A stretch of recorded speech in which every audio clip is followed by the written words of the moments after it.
Hello, welcome to the Live Reality Games podcast. My name is Steven, and I'm here today bringing you more Survivor BC, the Golden Age post-game content.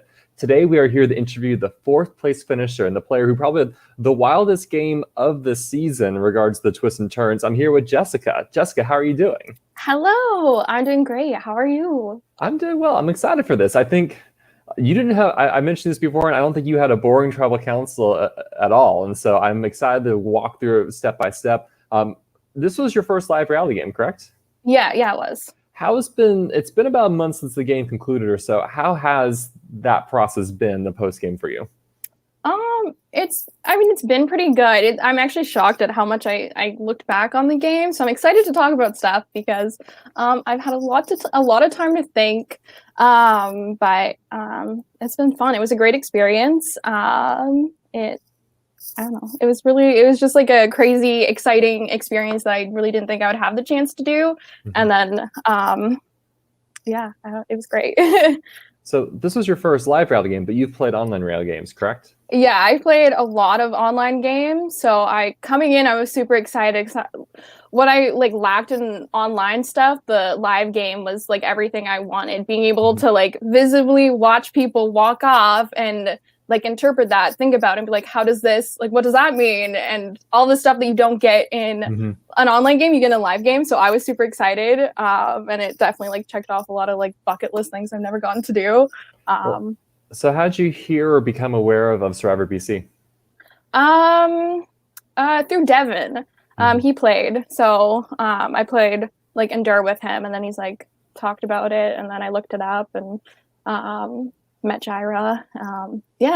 I was gonna play a previous season. I think I applied, but I had to drop out. So I'm really happy that this got to work for me.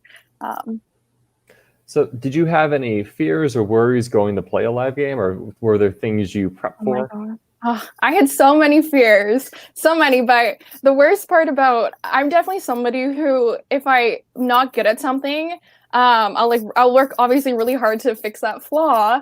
So I knew coming into the live game, there was a lot of things that I was nervous personally about. I'm a little awkward sometimes, and people don't always like me. So I'm like, how am I going to socially appeal to everybody when I'm a nerdy introvert, and I'm sure I'm going to be put with a bunch of really outgoing people. So there was definitely quite a few anxieties. But in terms of planning, I was a last minute addition. So I think I had a week notice. It was when they were filling in people, and I had a week off, and I'm like, this fits perfectly with my schedule. Unfortunately, that left me with no time to prepare really. I didn't know much about returning players. I was in the worst physical shape of my entire life going into play a physical Survivor game. So but with that being said, I just probably overthought everything coming in, but I'm what's my strategy? What am I going to do? How am I going to appeal to people? I really just, worked on that for a week. But yeah, I didn't prepare. I didn't have time. In retrospect, let's say you could time travel and tell yourself one thing to practice or do ahead of time. What would it have been? Work out, start working out. Oh my God, so much more before. That 100% would be my thing. Obviously, obviously considering the person who won this season won 5 immunities, obviously my lacking point was the challenges, in hindsight. Well, so what's interesting is you're one of 4 players who came from Ontario, right? And I'll get to that more because I think it's fascinating that you end up on the tribe with no one else from Ontario. Oh yeah. And but I'll talk about that later. So you get to the game, you're blindfolded for some amount of time, sitting there. Eventually, the blindfold's off. The cast is revealed. What is your thoughts when you see the people around you? I remember being really nervous. Honestly, I know this is really weak to be I was so nervous, but I was. But it was kind of like an excited nervousness where like even looking at the people, you got to see that, oh, there's so many different types of personalities here that it was exciting. Like you had right off the bat, you had like David when he was asked a question, just be like, I'm not worried or whatever. Just like really funny remarks from people that you're like, okay, there's a bunch of different personalities here that I was excited, nervous, but excited. There was a few people I recognized and then a few people that I never really got to do much research beforehand, but there was a few people being like, oh, I saw them. Like I watched a few episodes and I looked through who's played before. So I'm like, oh, there's a lot of returnees. Excited to see. Well, there were more women than previous seasons, so I was excited to see that too. There's more than one. There was more than one, which is great. That made me really excited just to see like a little bit. It wasn't even close to being even, but it was more than other seasons. So it was it was just a nice mix of people. So yeah. So you get into your tribes. You're in this. Correct me if I'm pronouncing it wrong. The Semiamu tribe. Yeah, Semiamu. What were your initial thoughts looking at this group of people together? It looked like a fun group. I remember looking at the when people started going. I remember really being like before I even knew what tribe I was on, and even when I got on my tribe and watching the people go, I remember being more excited about my tribe. Like I never sat there and I was like, damn, I wish I was on the other tribe. I was like, this looks like the tribe I want to be on. I remember I knew of Austin. I watched like a few clips of his thing of his season being like, oh, he's chaotic and I love chaotic players. So I was excited. I didn't really have any strong impressions right off the bat. I was very much like see how people respond. I remember David was on it and he was the guy who made the funny remarks. So I liked him, like easy things like that. I was like, that's kind of weird, but I like it. The other tribe did look right off the bat. We're like, oh, the other tribe looks like stronger, like more fit. Like they had the bigger guy. So obviously going into the first challenge, not great for us, obviously. But I remember being a little nervous. Like that tribe looks really, really strong. Like I remember immediately being like, are we the underdogs from day one sort of thing? So yeah. Did you get your bag in the first challenge? I did get my bag. I think weren't you one of the only people in your tribe to end up with their bag too? Yes. So I was very thankful. It was me and Joanna. We had our bags. So we had two bags for the whole night, which was rough. And my bag was a pity bag. They were like, you can have it because I messed up my nose. Because who were you up against that opening brawl? It was Jenny and I versus Braden and CJ. So it was 2-on-2. So that the 2-on-2 and it did not go well. So one of the themes of the season was new players versus returning players, right? And each original tribe had 3 returning players. And on your tribe, you have Stevie, you have Austin, and you have Jen. Did you have any thoughts of what you wanted to do with the returning players? Yeah, I did. Coming into the season, I was like, oh, there's a good chance there's a decent amount of returnees coming.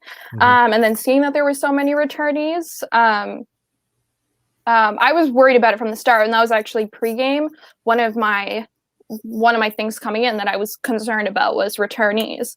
And part of it was that, okay, they've played before, they're going to have connections to each other. That kind of gives you a little bit of a leg up when you haven't met anyone.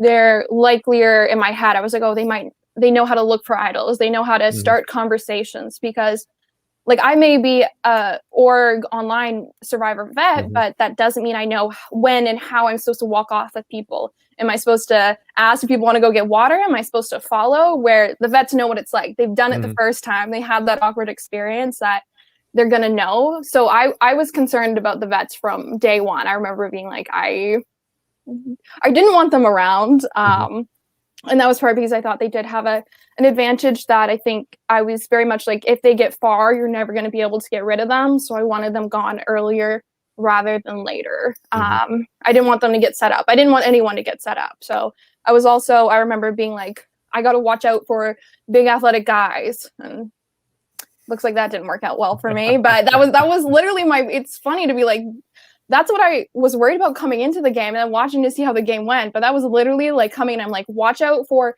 strong athletic guys, watch out for returnees. And then I always was, I got advice from other people who played online reality games, but part of it was loyalty is going to be a bigger thing in this game because you get like you bond when you're out camping and you can't sleep all night and you're miserable.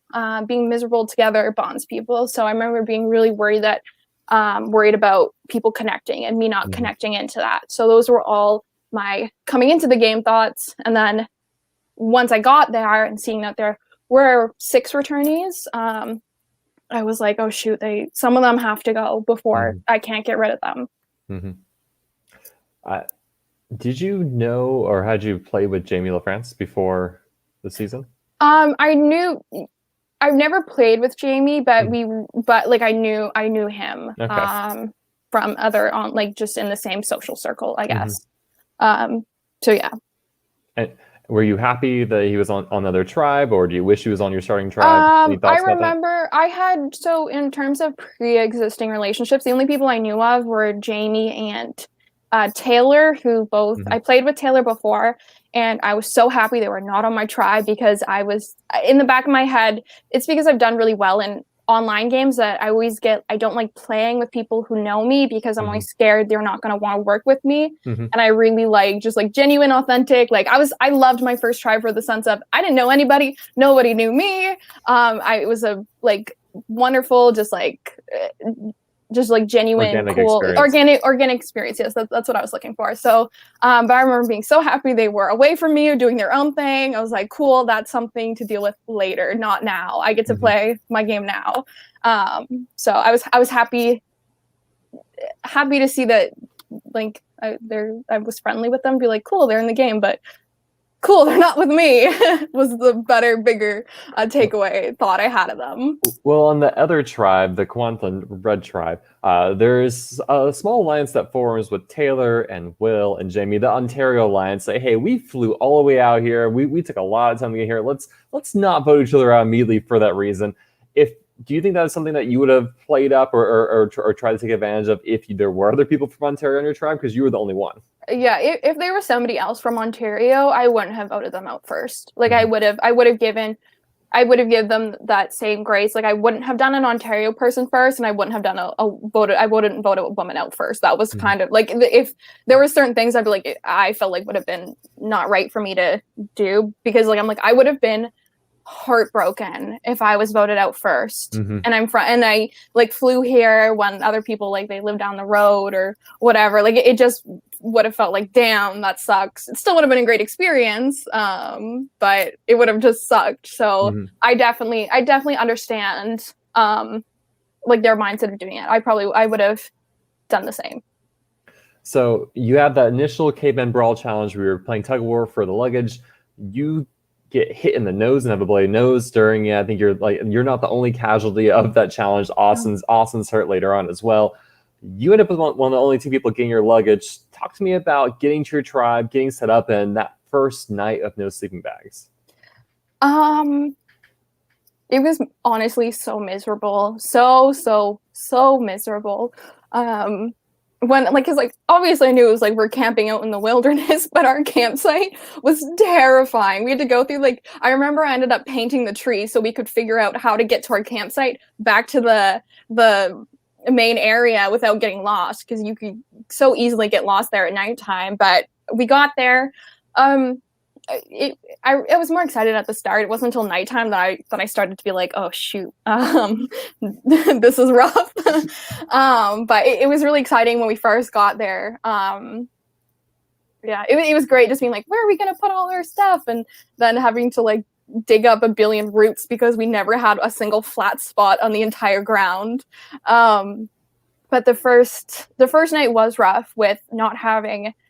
We had mine and Joanna's sleep bags, but I handed out all of my sweaters, and I don't know why I don't know why I didn't wear my big fluffy sweater. I gave it to Jenny for a pillow, and I said I regret that because it was so cold.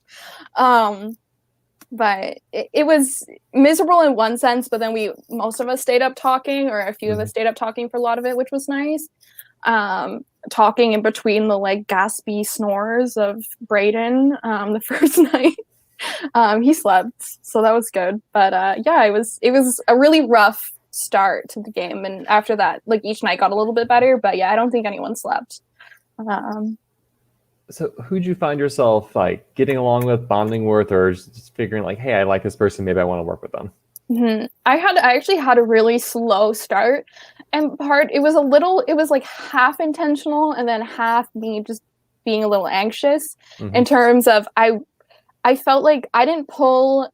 I don't know. I actually still don't know how many people were pulled the first day or first night or something to have private conversations, but I didn't have any, and I was just like trying to be friendly within the group, and then obviously keeping in mind like, oh, who do I think I could work with? But I Hmm. never had a conversation with anyone really the first night.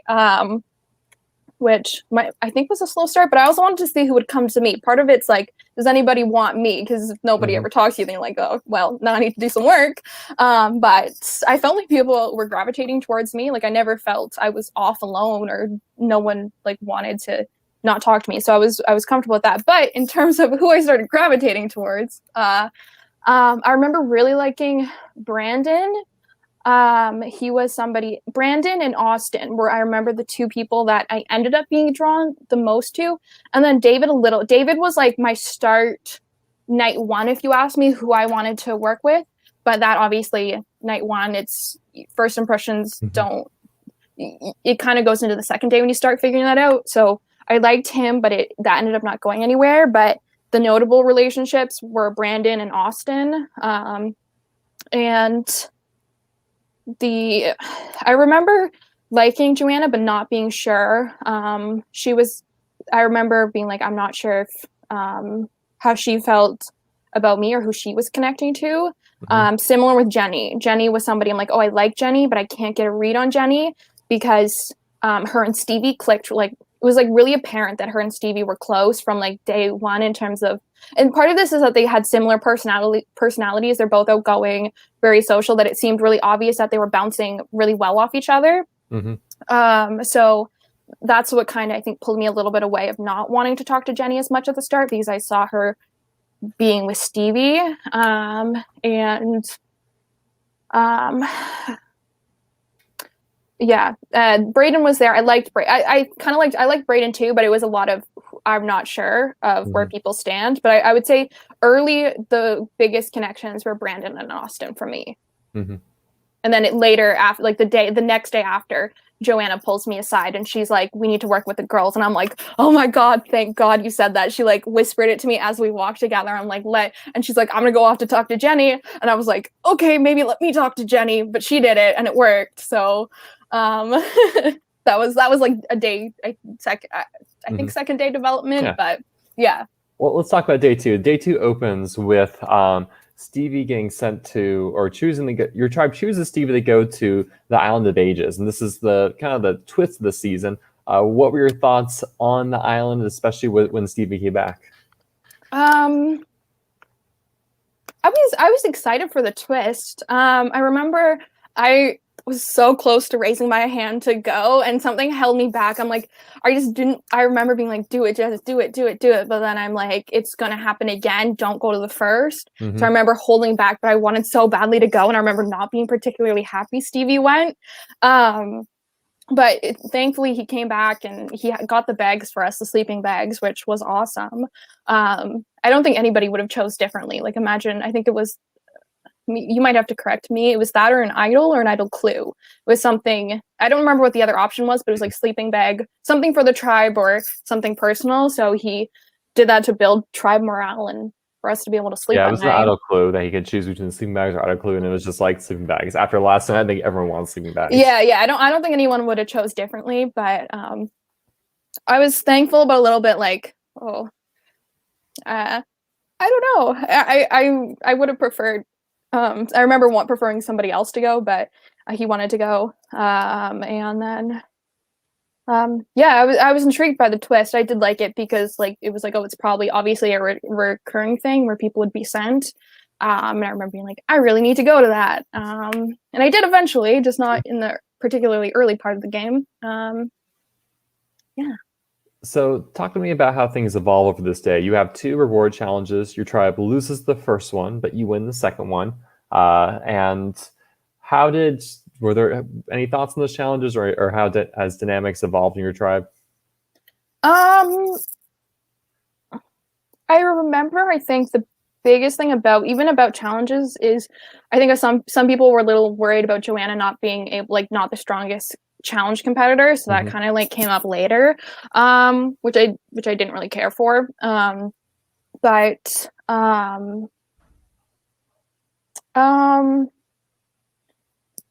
it definitely picked up the second day, but I wasn't going to start until I knew we had a tribal or not. I really didn't want to. I just wanted to situate myself. I didn't want to start getting too like I didn't want to start like actively like making people realize like I'm positioning myself before that. So it's just kind of like make everybody love each other because it's the best you can do at this point. The winning the challenges, whatever.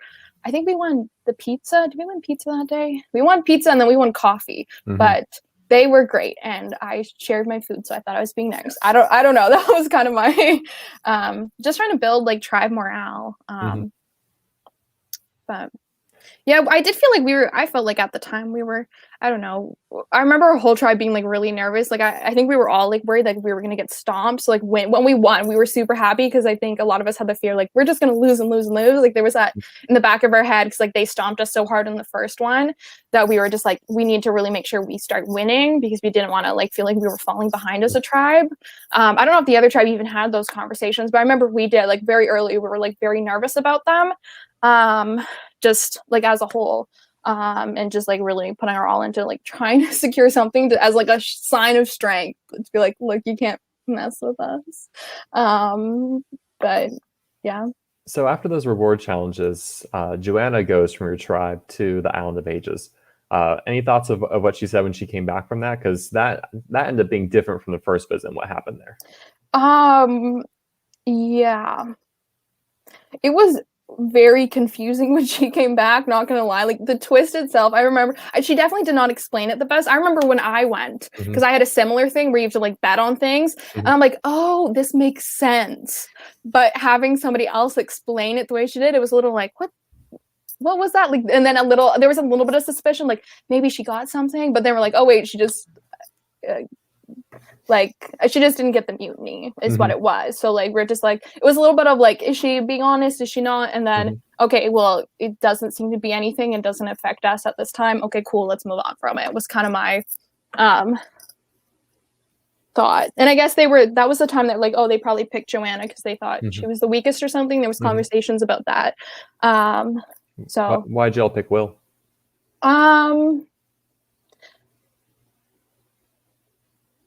I think they started. I remember I wanted Will, and I think it was part like, oh, he didn't do so well in some of the earlier challenge, or maybe he could be on the outs. That he would be a good person to pick. It was a lot like maybe Will could be on the outs, and that's kind of why we're picking him. And then somebody like I think threw out another name, and then I was like, no, let's do Will. And it's like, okay, we'll do Will. I remember being like, I forget who it started drifting off to, but I'm like, no, let's just do Will, and then it was Will. So it was just a guess on maybe he didn't do as well as in the challenges and needs to go, like he could lose, or maybe he's on the bottom. It was those were the two reasons. Do you think it would have been better for your game if Joanna got that advantage? Yes. Oh yeah, because I mean 100%. Will mutinied and saved himself, and Joanna got voted, or was I don't know if Joanna, I forget the timeline, but yeah, if so Joanna had it, Will mutinied, then Joanna got voted off in the resulting chaos. Man, that felt like a kind of baited question. If she got it, that would have been a lot better. I wanted Joanna so badly in the merge, but we'll obviously get to that. That was a heartbreaking round, but oh yeah, and he took oh my gosh. Joanna, and I didn't even think of that, but had Joanna gotten that, that would have been so great. Damn, I wish she got it now. I never even thought of that. Like what if there were so many what if situations I thought about. I never thought about what if Joanna got the mutiny, because I think that would have definitely changed up the game. It wouldn't have put me on the chopping block next. It would have saved it would have saved Joanna. Probably I wouldn't have been on the chopping block depending on who was sent. Wow. Because Think it's a think piece. we'll bet so heavily for that disadvantage. I'd be curious, like if Joanna had won out and walked out with even more disadvantages than Will, how your tribe would have reacted. Who knows? Yeah, if she had a lot of I don't think it would have changed anything on our tribe in terms of the next couple rounds. It would have been like, oh, she wanted. It wouldn't have changed my opinion on anything about Joanna. Maybe the tribe would have been like, I'm not sure. I just knew it wouldn't have changed mine. I can't speak for anyone else. Maybe it would have had an effect, but it wouldn't have changed mine. So you end up having your first immunity challenge that night, and this challenge did not go great for your tribe. Do you remember what position you did for this in this challenge? Because I remember. Oh, this was the one. I did the dominoes, the stacking. Okay. That's the right one, yeah. Mm-hmm. Oh, okay. Yeah, I did the domino one.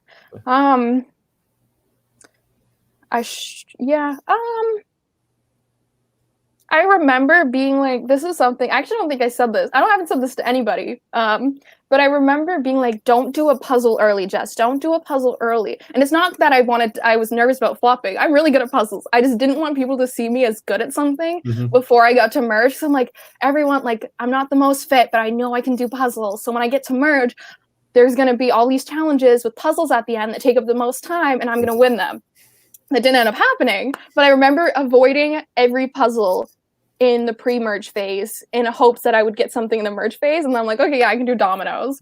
But that was a really unfortunate one. It didn't even, I guess it didn't really come down. It did come down to the puzzle at the last bit, but we had lost so much time from, like, we were so behind. They had like they got a new clue. I think they had like at least 10 minutes on us or something. I don't remember, but they had a huge advantage going into the puzzle. That it was like the people who did the puzzle. I think it was Jenny and Braden. Jamie was on the puzzle, I want to say. Oh yeah, but I don't remember who the second was, but I remember Jamie was on all the puzzles of the season. Yeah, he was on their side, but I meant for our side. We had, I think it was Jenny and Braden, but they caught up as much as they could. Like, they did really good considering that we were behind and they had clues ahead. So yeah, it was David who messed it up for us. Tisk tisk. So you learn that you're going to have your first tribal council that night, and this is probably when things get crazy fast. Now, I want to hear, like, if you could have your pick of who to vote off of this tribe, who would your ideal target would have been? It was Stevie, and I said that in a confessional too. Right early, they're like, Jess, if you could vote off anyone right now, who would it be? And I always said it would be Stevie, and then I was like, I don't know how I do it though, and I did it. With some help. With some help, I did it, but I remember being like, if I could, like, almost like grinding my teeth, like I want to get Stevie out. And I do want to say it wasn't anything personal against Stevie. Stevie's one of the greatest people ever. It was literally because he's a returnee. He's pulling Jenny and Joanna. He has Austin as a connection. I thought he was going to be the center of the tribe, and I was like, I want to be the center of the tribe right away. I want power. I want to control this tribe. And Stevie's a problem because he's very social, very likable, that I didn't want him to get control. So in my head, I was like, I want Stevie to go. And I really did not think it was a realistic possibility. I thought it was I was like, people are either going to push Joanna or it's going to, like, kind of fall on somebody else. But I didn't think it could go that way, but it could. So how'd you make it happen? It was, it's a lot. I'm like, how do I start talking about this? I think the biggest, I'll start with very early in this round. Jenny, at least from my perspective, is Jenny very forcefully started pushing Brandon as a name. And this is kind of how it happened, actually. Because had it fallen maybe on somebody else, I might not have wanted to push back against it. But at the time earlier, I said I felt very good about Austin and I felt really good about Brandon. That Jenny kind of coming out of left field and being like, she was very much like, we need to do Brandon. And it wasn't like, let's work together and do this move. Or at least it didn't sound like that. And I don't think she didn't intend it to sound like that, but it was just day one when you feel like you're being told something, which I felt like I was being told something. I was like, it started to be like, I don't feel good about this because nobody wants to be told what to do. And I especially do not like being told what to do. And a few people started, it was kind of like, why Brandon? Like, and then you start getting into why are certain people targeting people? And it really, I think, kind of painted, at least in my eyes, Jenny, but Stevie as a person to target. Because I wasn't going to do Jenny. I like Jenny anyways. I just was like, okay, I don't like that. That's the agenda that's being pushed. And that was early, but then Braden and Stevie, I remember, also got into like a spat. I walked by as they got into a spat. I don't remember what. And then Stevie was targeting Braden, and I really liked Braden. And I he was somebody very early that I liked, and I felt like we had really good chemistry, but I wasn't sure where his head was at. So I was a little bit distant from him. But this was the round that I'm like, oh, I really kind of want to work with this guy. He's a little, like I said earlier, I really like chaotic players, and me and him really clicked really early in that round, where he started saying Stevie's name, and I got a little excited because he's like, we can't let the returnees get far, and going at it, and I was like, oh, this really, I'm glad you're on a similar page to me. So they kind of got into that really early. I'm honestly not even sure, like I can't even tell you at this point what started their feud. I just knew it happened, and I thought, like, how can I use this? So that was happening, and then it became a conversation. And I think that's also why it was really easy to have somebody like David not want Brandon to go, because it's like, okay, so you have these two people feuding. Why is Brandon's name all like now randomly out there? Like, why do we have two people, like it should be between them, and now it's Brandon? Like that doesn't make sense. And that was it just felt like, okay, somebody's gaining from this. Who's gaining from this? I thought it was Stevie, but it got complicated because Joanna didn't want Stevie, and I knew Joanna didn't want Stevie, and I wanted to work with both Jenny and Joanna. That I was really worried. I was worried about Stevie, but I'm like, how can I get? At that point, I didn't think he could go. So I was a little bit like, okay, like if Brandon goes, where does that put me? And it wasn't until me and Austin talked that we really saw a possibility. Because at that time, I was even worried that Austin was going to protect the returnees, because it made sense. There's 3 returnees. Protect yourselves. Like, you guys know you're going to be a target. It's very basic. Like, you're a minority and you're going to be seen as a target. Even if you play poorly, you're going to be a target, a threat, not just a target and a threat. Whether it was deserved or not, it's just how it's going to work. Because people cling to anything in Survivor. If you have a reason to target somebody, you're going to jump on it. I did the same thing. So that was the conversation on when and how it happens. There was basically, what I'm trying to say is the round was very chaotic. Everyone started kind of targeting everyone a little bit. And then people kind of like, if your name was on the block, you get into defense mode. So it's kind of like, if your name's on the block, you want to throw out another name, and everyone's name kind of got circled around a little bit, except for mine, I think. But it was when Austin and I went to talk that we literally just sat down and we figured out, we planned like, what do you want to have happen? And then I realized, and he was very much like, I don't want Brandon to go. So we were all united in terms of, at least in the sense that we did not want Brandon to go. Obviously, Brandon didn't want himself to go. Austin didn't want Brandon to go, and I didn't want Brandon to go. That's 3 people. Then you had Braden itching to do a move against Stevie, and David, who was really closer with Braden, and was also worried that, like, why is Brandon's name just being thrown out there? Like, why is that happening? So it wasn't hard to pull that together. We all talked literally probably like maybe 10 minutes before tribal. We were all like talking in a circle, and I threw out Stevie's name because they started to say, why don't we just do Joanna? And then I'm like, we're not doing Joanna. And they're like, how about Jenny? We're not doing Jenny. And then I just threw out Stevie's name. And I talked to Austin first, because he was the one I was most worried about. I'm like, can we do, like, do you care? Like, can we do Austin basic? Or can we do Stevie? Because he was the person with the relationship with him that I'm like, if Austin said no, it probably would have failed, but he's like, he ended up agreeing to it, and I'm like, okay, I'm gonna go tell the group.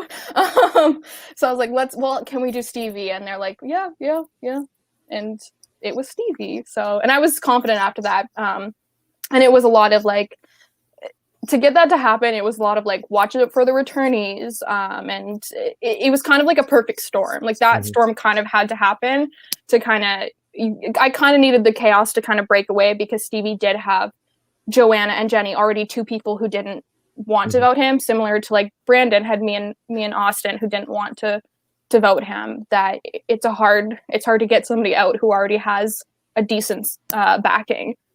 So it was a little bit of using what people gave you and really kind of like capitalizing on, oh shit, like everything, like shit's hitting the fan basically. And people really like they cling to safety, you know, like if you offer them something and they're like, that's not me, and it makes sense, nice, you're confident about it, you know it's gonna work. I didn't know if it was gonna work, but I said it can be done, we can do it easy. Now, was part of the plan Austin voting for Joanna? No, he just did it, and I don't care. Which was honestly, I didn't even understand. It's fine though. Like it did help him, I guess, in hindsight. No, like I had no idea there was a returnee twist, but he didn't vote out the person, I guess, but he just didn't. It was a connection thing, he said, where he didn't want to put down a friend's name. So like, I didn't understand that, because I'm never going to throw my vote because I don't really understand the point of it. I'm either with you or I'm not. So I'm not like, if I'm sitting by and watching you die, I'm just as guilty as the person who put your name down, at least would be my mindset. But he was in the position where he's like, I can't actually vote him out because I'll feel so bad. I guess was his thing. So that was not part of the plan. And when it happened, I was just like, okay, cool.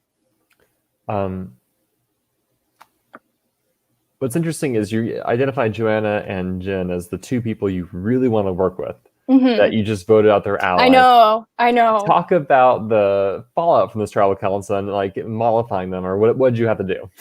That was really interesting, and I knew it's a weird thing about Survivor where that sounds like, I guess it was a risk to take, and maybe it's on face value, it's a little confusing to be like, so you want to work with these people, but you just blindsided them? Well, because you want to be their Stevie, you want to have that spot. Yeah. So the strategic reason made sense, and I was very much like, it's definitely part of it. It's not to say make that like kind of cliche saying, but it's better to ask for forgiveness than permission, sort of thing. Where I'm like, okay, well, part of it was, well, what are they gonna do? They still have to come to me. Like, yeah, they might be mad for a night. Like, I get it, it sucks, but at the end of the day, I'm still looking out for you. At the end of the day, I'm still with you. We still have a connection. Managing that was, it was, I mean, I apologized and I talked to them, but a lot of that was just like, I was confident that I could kind of bring them back to me. So I took that risk, and I thought it was a little bit justified to be like, well, I was just really scared. And I didn't understand, like, a lot of it, the round was so confusing.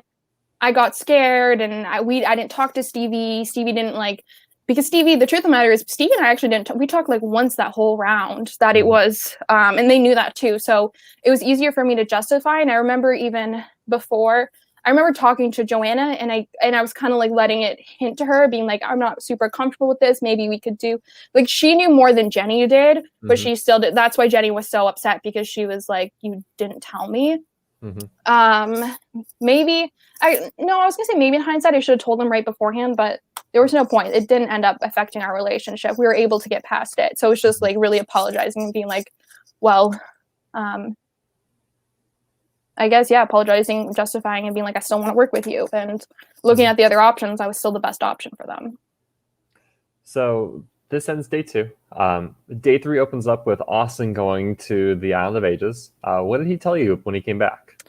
He just kind of told us he had an idol to use for the tribe. He's like, I have a tribe idol, which was a little goofy in my mind. I was like, it was fine. Public idols aren't a problem for me. They can be good. Like, you can play a public idol you just have to play it differently than a hidden one, but it can still be just as big of an advantage. Even like it could be more of an advantage. You could scare people. I didn't mind. I thought it was fine that he told everyone. Part of me was like, well, I wish he just like, told me, but publicly said it, and I was like, it's a tribe idol. And I'm like, well, whoever gets voted out next isn't going to think it's a tribe idol. Like that sucks. But, I was just happy. I was honestly happy he had it, because I'm like, that's somebody at that time I considered an ally. It gives us an advantage in a swap. If we swap together, felt like I had a little bit more safety from him, because at the time I did genuinely believe that he would use it on me. So I was ecstatic. I was happy. I know he had to lie to get it. He was against Braden, I think, in that. Yeah. Yeah. I like how I can remember Island of the Ages now better than I could in the game. Like now that it doesn't matter for immunity, I can remember who went with who. Because you've had food and sleep. Yeah. So you're not just absolutely exhausted. It could be that. But so the next challenge is a combination of gross food and hot pursuit. And I believe you are on the gross food part of your team. And your tribe wins this pretty handily, and you get to eat a bunch of fun stuff. Yeah, the only thing apparently I was good at for the whole game, sadly enough, was eating gross things.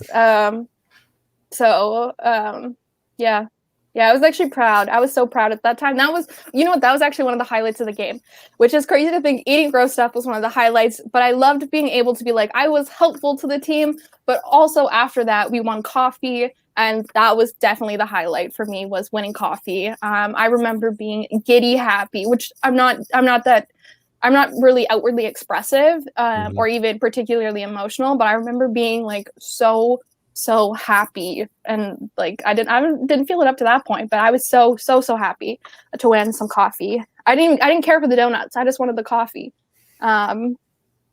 So yeah, it was a great moment. It was great for tribe morale too.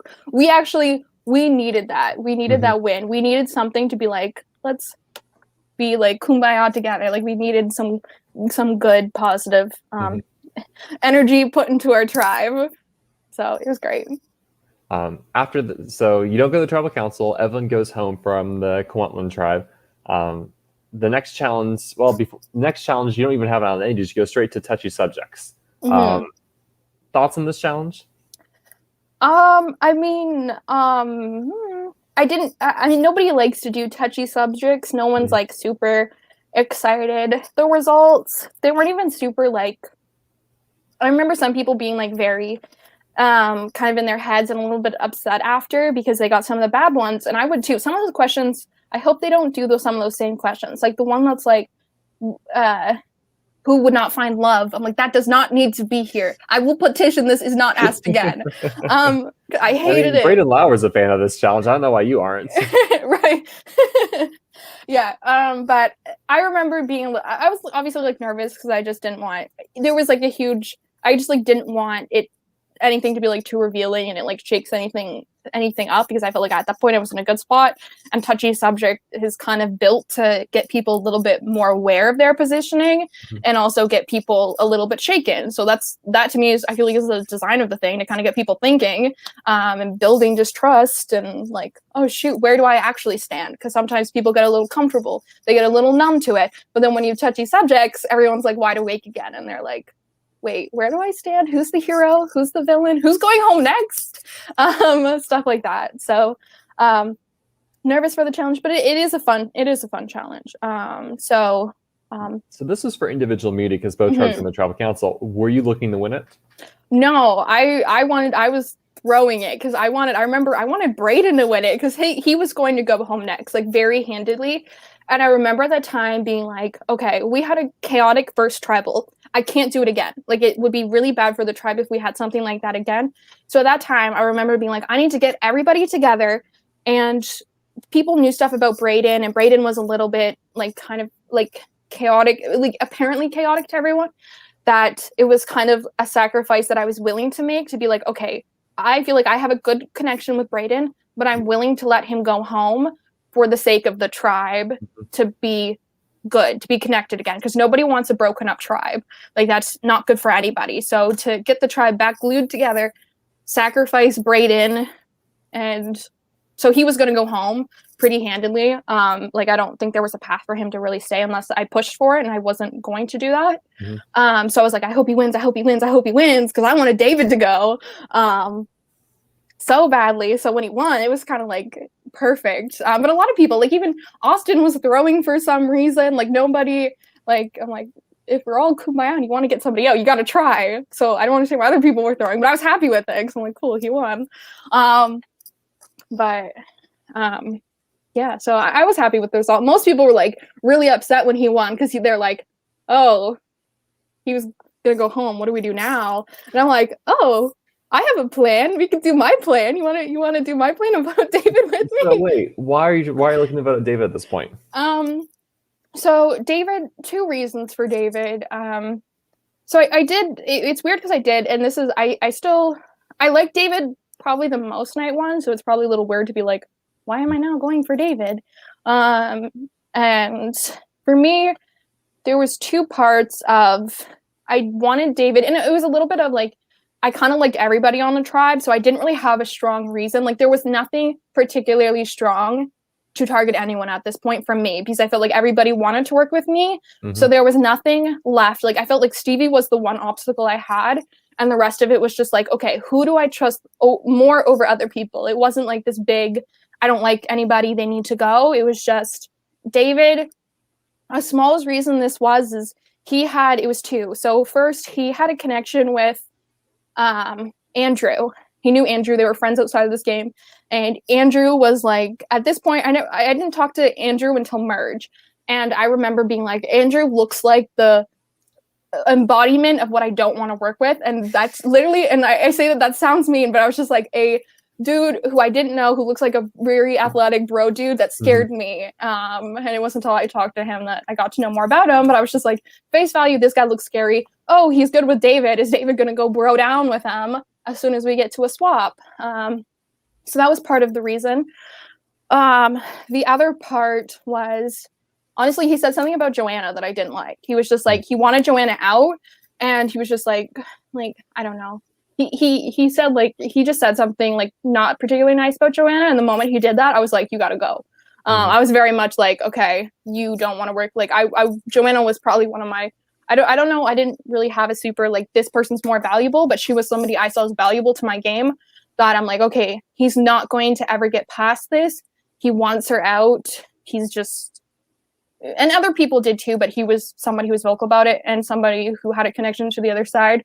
He felt like the best person to keep the tribe I wanted strong. So that's why David. And David over Braden. Braden was this chaotic player everyone was building him up to be, but I love that. I love that about him. And I also felt like Braden, the reason why I wanted him in this game, because he felt like a failsafe to me, that if Samiamu breaks down and I'm stuck in a swap with Braden, I trust Braden to protect me. I didn't trust Braden to protect every Samiamu member, whatever. I didn't trust him to I didn't trust him to protect everyone, but I felt like Braden trusted me the most. He was the one to tell me about his cookies. He was the one to constantly be pulling me. Then I'm like, me and him have a connection.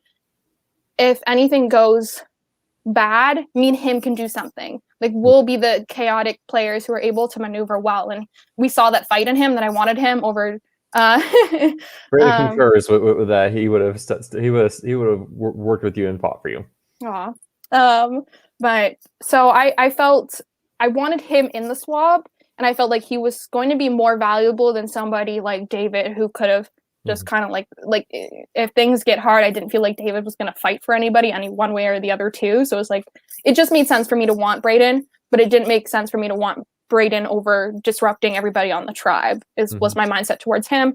And David was the perfect. I was even trying to set up David before Braden won immunity. I was trying to set up David, and every conversation they're like, we should do Braden. I'm like, yeah, Braden, or maybe we could do David. Like maybe we could do that. And they're like, oh well. But so it wouldn't have worked though. I don't think it would have been too hard. I could have maybe done it, but it would have been too hard to do. I would have had to, yeah. So anyways, yeah, that's why David, and that's why not Braden, but yeah. Because what's fascinating about this, if you look on paper, you went from voting against Jenny and Joanna, and sort of Austin's kind of throwing his vote somewhere, to flipping fully on the three people you worked with prior, working with the opposing alliance. But it sounds like it's more you already had a relationship with Jenny and Joanna, so now you've kind of assumed that alliance, and you've already talked about bringing Austin. I guess my question is, so this ends up being a very tense 4-3 vote. What went wrong with bringing in Brandon and Braden? Yeah, I guess it was a bit. It was I'm gonna back up a little bit. It was a little bit of my mindset of part of also why was that I think when it comes to survival, I'll focus on individual relationships more than I'll focus on alliances. So that's a big part, like just to rationalize of it looks like I'm flipping. In my mind, like I didn't feel like I was flipping because I was like, these are the relationships that I want. How do I get these people here? And how do I get the people I don't want here? And yes, it was flipping, but in my mind, I'm like, protect A, B, C, D. A and B are on one side, C and D are on another side. This is how I kind of have to play it. But then with I kind of thought, I mean, it was honestly, part of me was just like, I'm fine leaving them. I don't even remember. I just knew it wasn't working with them, and I remember trying to be like he has connections, and they are just kind of being like, oh well, like we have to stick together. It's us against the vets, so they kind of still have that mindset. So honestly don't remember that much about trying to get them in. I remember being like, this is the plan that I want, but after I remembered, I honestly was just like, they'll forgive me. I don't remember that much, but I just remember it'll be fine. So I don't know if I can answer that really well, but I remember just being like, it'll be fine. So Braden says, we knew of the vote, but we were hedging our bets for a battle back, and he was hoping to cause some chaos at Tribal. But Jess, you had definitely told Braden that David was leaving. Okay. Yeah. Okay. Yeah. Okay. Yeah.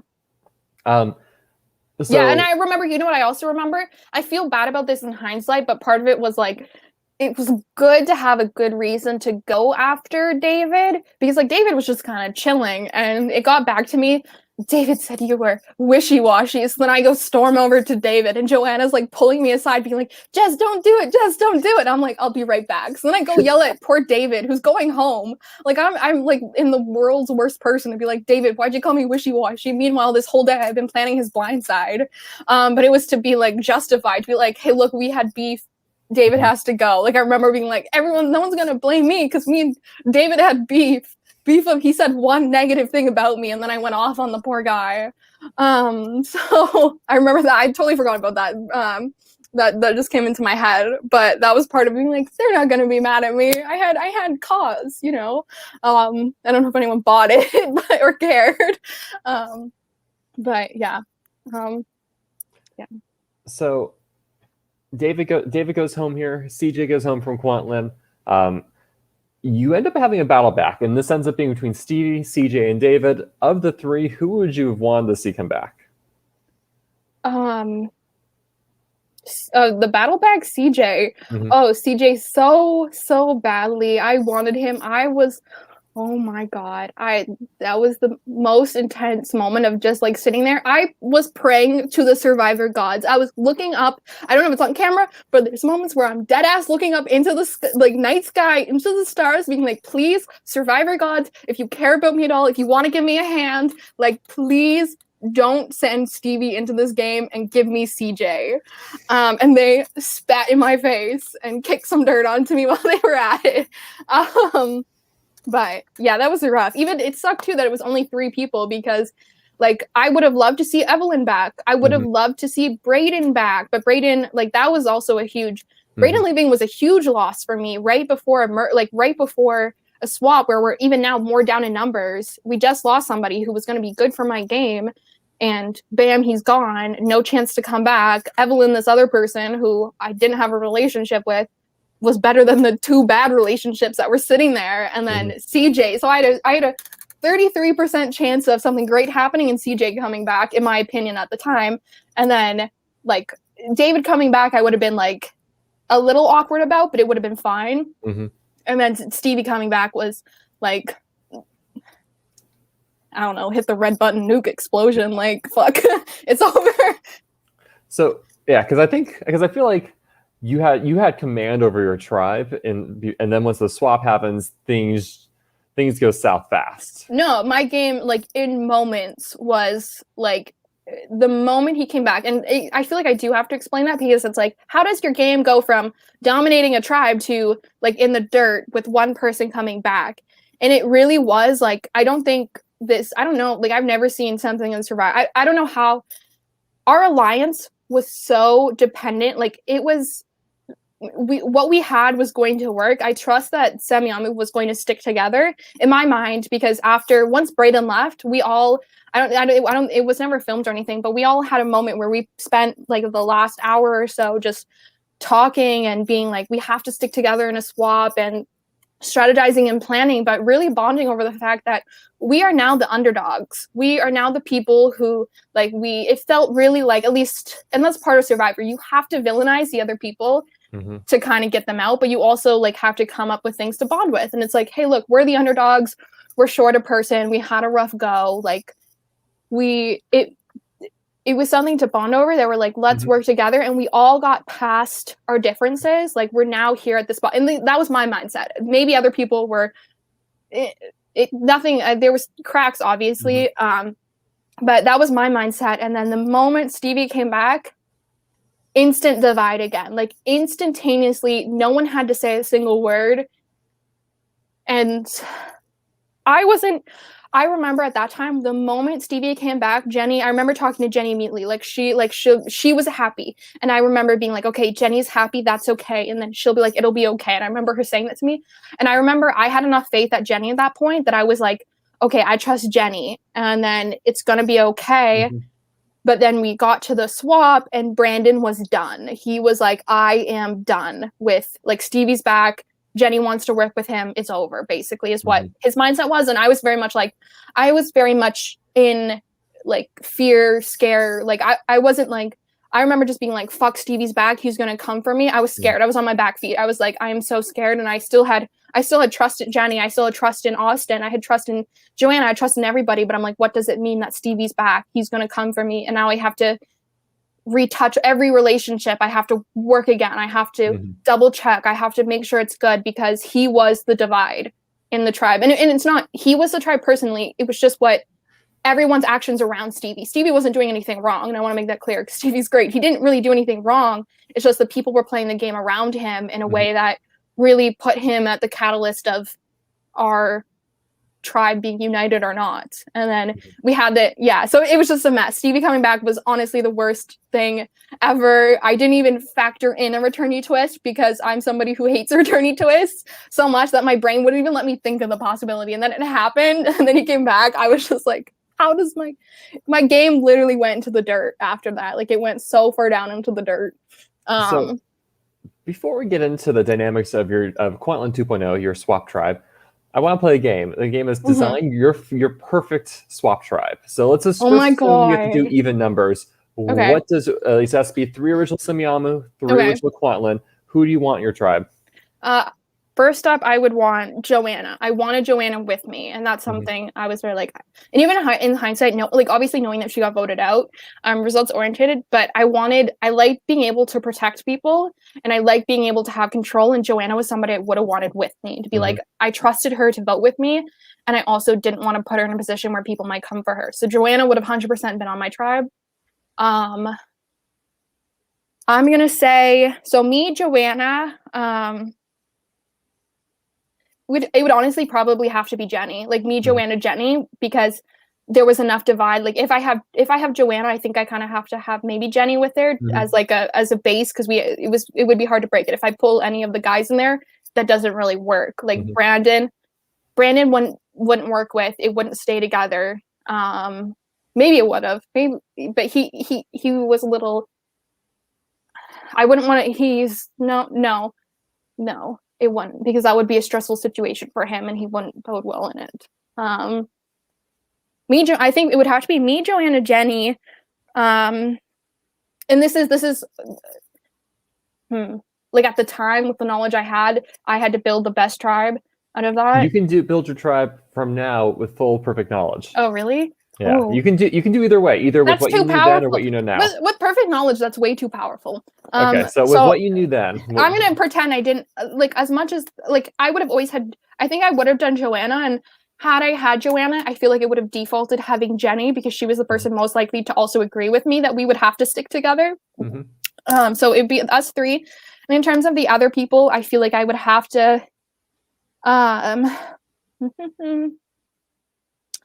who would I have done? I have no idea who I would have done from them. Like, maybe I might have pulled Taylor I might have pulled Taylor. And me just stacking, literally put all the girls on one tribe and like put like a stick. No target here. No need to worry about all girls alliance. I honestly might, because I remember thinking at touchy subjects. I remember Jenny and I whispering, being like, because Taylor kept getting all the bad ones, and that was like, they were doing it because they thought it was funny, but for us who didn't know their dynamics, we were like, Taylor's on the bottom. They're gonna vote with Taylor, and Evelyn just went before that. So in my mindset, these were like evil, like because you remember when we voted off Stevie. I remember their tribe being like, oh, you guys voted off a like athletic guy. Good luck winning a challenge. And then they voted off Evelyn. I'm like, oh, how typical. A bunch of guys, you vote off a girl first. Like, good on you. Like, but it's because she like quit. She like quit sort of, like, got voted out. She was not there really in the game. So I didn't know at first. I'm like, they're taking out the girls and Taylor's next. Like, I was very much like, I need to go save Taylor. So in that mindset, not knowing their dynamics, I might have been inclined to do Taylor and try to work with Taylor and bring, like, literally it would have been super obvious and super blatant, but I was very blatant anyways with, like, a lot of times I was like, I won't vote Jenny. I'm not going to do Jenny. We can't do, I stronged arm votes to not be on Jenny. That I feel like I might have done it. I think I might have pulled in Taylor to try to work with us, and I might have just put Andrew and maybe not Jamie. I wouldn't have done Jamie because I know him and Taylor. I might have done, who's the next? Maybe Braden. Maybe that would have been absolutely horrible for me. But my mindset literally would have been, I think, get a majority and then be able to take out people who are threats. I would have set it up to try to take out Andrew, probably. You would have aimed to vote out Andrew at that point? Yeah, because he was one of the more, I think that was common, that at that time, without knowing him, I was scared of a big, scary returnee person or whoever I thought maybe could have been the center of the tribe. Or if people... This was a really hard game. I don't know if I answered it fully right, but that would have been the goal, is to take out threatening people. I don't know exactly who I would have pulled from the other side, but it would have been Joanna, which would have defaulted me to pulling Jenny. And with exact perfect knowledge you have right now, how would this have changed?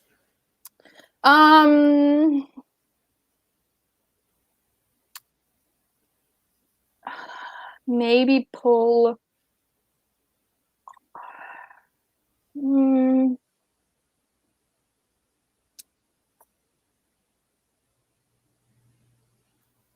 I honestly, I would have to think about it for a while, because the problem is Austin. Now I'm thinking, like, I would have had at some point earlier, I would have needed to manage. I would have had to keep Austin was somebody I trusted early game, but he lost trust in me when he got to talk to Taylor, basically, or other people when he started getting worried. So I'm like, I either needed, it's like Austin was somebody I probably also would have needed at my side to keep control on him. So then he never thought about, like, I needed to strengthen. So that's like hard, where I feel like that's hard, because I felt like I would want to keep Joanna with me to keep Joanna safe. And then I would also need Austin to I needed Austin to stay with me so he didn't start getting in his head about me. So I don't. So one more version and then we'll move on. Oh my God. Okay. You don't need even original tribes. You can have anyone on this tribe. Oh my God. Okay. I would have done 4 and 2. Because it was 6. I would have done 4 from my original tribe. Maybe. I don't even know. I would have, you know what I would have done? I would have sent Brandon. I wouldn't have kept Brandon with me despite being close with me, because I knew he was open about his connection with Jamie. I knew they knew each other. That I would have been fine sending Brandon basically with Jamie and being like, good luck, probably. But I would have kept Joanna, Jenny, probably Austin and me. And then, or send Jenny, or send Joanna, or send Jenny and Stevie together to kind of be like, okay, God. Well, Stevie would have ended up with the other side anyways. I would not have wanted him with me, like, from our original tribe situation. So he was always going. I don't know exactly who I would, but I would stack 4 with me. put two and then either like build relationships or just I would have stacked it that I had the power going in. Yeah. Unfortunately, the way it ends up is so it's you, Brandon, and Jenny, with Braden S, Kevin, and Jamie. And how quickly did things deteriorate here to make it seem like Jenny was going out? It was so fast. I think all Brandon and Jamie had to do was look at each other in my all-knowing hindsight now, but it was so fast. And I couldn't even tell you at the time like why it was I can tell you why, but I remember being like, this is the stupidest thing to be having to happen to me right now, because I get there and I'm like, okay, I was looking at it 3-3. I'm not mad at a 3-3 because I'm very much like, I'm going to stick with my 3. Are they going to stick? I don't know about that. I was just very confident that I was like able to, stupidly confident, I guess, in the ability to be like, I wasn't mad with a 3-3. 3-3 felt even. And then I was like, okay, I'm feeling good because we all just had this kumbaya session and we're all like wanting to stick to each other. And I think it was over the moment Stevie came back, but that night we all sit and talk for a long time, and we go over like what happened, and we came up with a lie that Austin didn't actually have the idol; he played it. We all kept to the story, and that part was so funny too. I know I'm like kind of branching away from what you're saying, but I promise I'm going to loop back to it. Yeah, go for it. But I remember, like, we sat there and me, Jenny, Brandon, we would all talk about, like, different parts of what happened on our tribe. It was crazy. It was chaotic. It was, like, we had about an hour's worth of content to talk about, just, like, generally, without even spilling our secrets. Just being like, yeah, this is what happened as neutrally as possible. And then we were like, okay, your turn. They spent 30 seconds kind of looking at each other and then being like, yeah, so Evelyn, she kind of quit, but then like she was fine with leaving, so she didn't want to be here. And CJ, yeah, he just like didn't connect with people. It was really chill. And I'm like, wait, that's all you have to say? So it was terrifying too to be like, wait, like you got nothing else? Like they were very guarded, but I thought they were very guarded, but part of the truth was that like they literally did not have much going on compared to like we played, like even they said it then, they were like, wow, like this really feels like we're playing the game. And I'm like, it's day like 3. I don't know what day we're on, but it feels like day 40 for me. What are you talking about? But it was just so different for us to kind of go in and be like, blah, blah, blah, blah, blah. And they were just like, it was chill. Anyways, looping back to that later that night, Jamie pulls me aside, and this is the first conversation. We kind of walk off, and Jamie sits me down, and I'm kind of like asking him, like, I was like, oh, it's nice to see you, because Jamie and I know of each other, so it's like, great to see you. How are you doing? So then he kind of overshares immediately that night and kind of goes like, so like, how you feeling about Jenny? Like, she's a returnee threat. Like, what? Like, she seems like a lot, blah, blah, blah. And I'm like, yeah. I kind of wanted to call him out right there, but I'm like, still another moment where I'm like gritting my teeth. I'm like, oh yeah, interesting. Yeah, that makes sense. Then we go back and I'm like, fuck, that's not good. But I'm like, it's fine. Until me and Brandon go to have a chat. And Brandon's like, Jenny's gotta go. And I'm like, what do you mean Jenny's gotta go? That doesn't make any sense. There's 3 of them. There's 3 of us. Why does Jenny have to go? And it comes back to Stevie's, I guess they had a chat too. And I remember interrupting that chat after. But he told me, I guess Jamie and him talked. And I guess Jamie got into his ear. But he didn't really have to get into his ear that much because Stevie was back, that Brandon was already like, Stevie's back. Stevie was going to vote me. Jenny was going to vote me. And now Jenny's just going to go want to work with Stevie. And I remember talking to him, be like, okay, but that was in the past. That doesn't mean Jenny wants to do it now. Like, I remember just being like, just because there's a negative factor now into our game, that doesn't affect this tribe. It might be, it's still like a duo, 2 people. But his mindset was, oh no, Jenny and Stevie, and then Joanna's going to be with them. Like, he was just worried about those relationships he already had that were negative, that he didn't see the 3-3 as a threat, and the 3 of them as a threat. He's like, I got Jamie, who's my friend. At least that's my understanding. I could be totally wrong, but that's what I understood the situation. So he immediately was on Jenny, being like, I want Jenny to go. And then I was like, fuck, that's in my mind. I was always like, had we gone to tribal, I was going to like try to strong arm Brandon as much as I can to tie it 3-3. Like I was going to be like, we have to do this. Part of my mind, and I felt like I kept through this game being like that to him. And I feel like it was a common thing, being like, Jamie's not our person. Jamie's not like, he was on the other side. Like he's not our friend. He needs to go. We can't just listen to him. That was a whole nother thing throughout the whole game. But anyways, I remember just being like, my plan would have been, okay, just try to strong arm him, try to get him to go with us. And then I was also building a good relationship with Braden that I was like, maybe he would vote with me. Wasn't gonna happen. But they got into a spat, or whatever. Brandon and Jenny go off to talk, and then Brandon. It basically how it goes is he's like, from what my understanding, I wasn't there. I joined in late.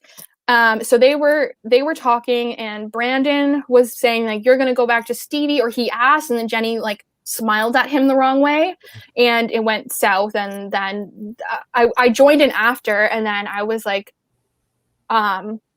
and then I got the tail end of it, and it was ending, and I was like I think I said something about like, we need to stay together. And then right after, Jenny and I walk off together after. And this was right before the upcoming challenge. And I remember whispering to her, we need to send a message to Austin and get the idol, like right as we were walking to our stuff. And I'm like, we need to go get the idol from Austin. And that was, I don't even know if that could have happened, if they could have sent it or at tribal or at a challenge, but I'm like, let's message Austin and see if we can get the idol from his side and get it over here to protect Jenny. So I actually have no idea I don't even know if that was in the rules or what was possible, but I remember being like, let's see if we can, because we had money. We had 100, I think between me and Jenny, we at least had $150 to spend. And I was like, okay, we need to send a note, try to get the idol. I don't know if that was possible, but that was literally my next plan, to be like, how do we go get the idol from Austin when he's on the other tribe? I was never going to give up on her. So I was just like, okay. But then right after, like, I remember it was like we were talking about that, and then we had to break off because the challenge was coming, and then the challenge happened, and then bye, Jenny. So you know that Will has the Legacy Mutiny advantage. Did you think he was going to use it? I had no idea. I honestly remember being like, I don't know. I didn't expect. When it happened, I didn't like expect it to happen. If that's, I didn't know. I was just like, oh, rats. and so because before we talk about the challenge, your tribe goes from being a 3-3 split with a very fractured Samayamu original group to Jenny's gone. You get Will in the place, so it's now a 4-2 split, and it's not going to look good for you. But first, the challenge. And you all do win the challenge. Is the blind race for knowledge challenge? I don't remember the details. I hope you do, because I don't. Oh, I remember that challenge. I was blindfolded. I hate being blindfolded. I really don't like my senses being taken from me. But anyways, also a horrible challenge to be freaking blindfolded in. Everyone was plotting my demise while I'm just sitting there blindfolded like an idiot, and I couldn't do anything because I couldn't see or talk to anyone. But anyways, it was a challenge where we had these, it was like we had these numbers, and we had blindfolded and had to go give it to other people who had to do math. And they apparently sucked at the math or word combination they were throwing. I just remember it took a long ass time. And that's what I remember too. In hindsight, so the challenge, I don't even. So you win the challenge. We won, which is good. You also win basically a stake reward, which is probably the best reward I think I've ever seen in any Survivor game whatsoever. Oh my god. Talk to me about the reward and the aftermath of the mutiny and what this means for you. Yeah, so it was oh my gosh. Okay, first I'll talk about the reward. I'll just say it was great. It was great to have a bonding moment with everybody.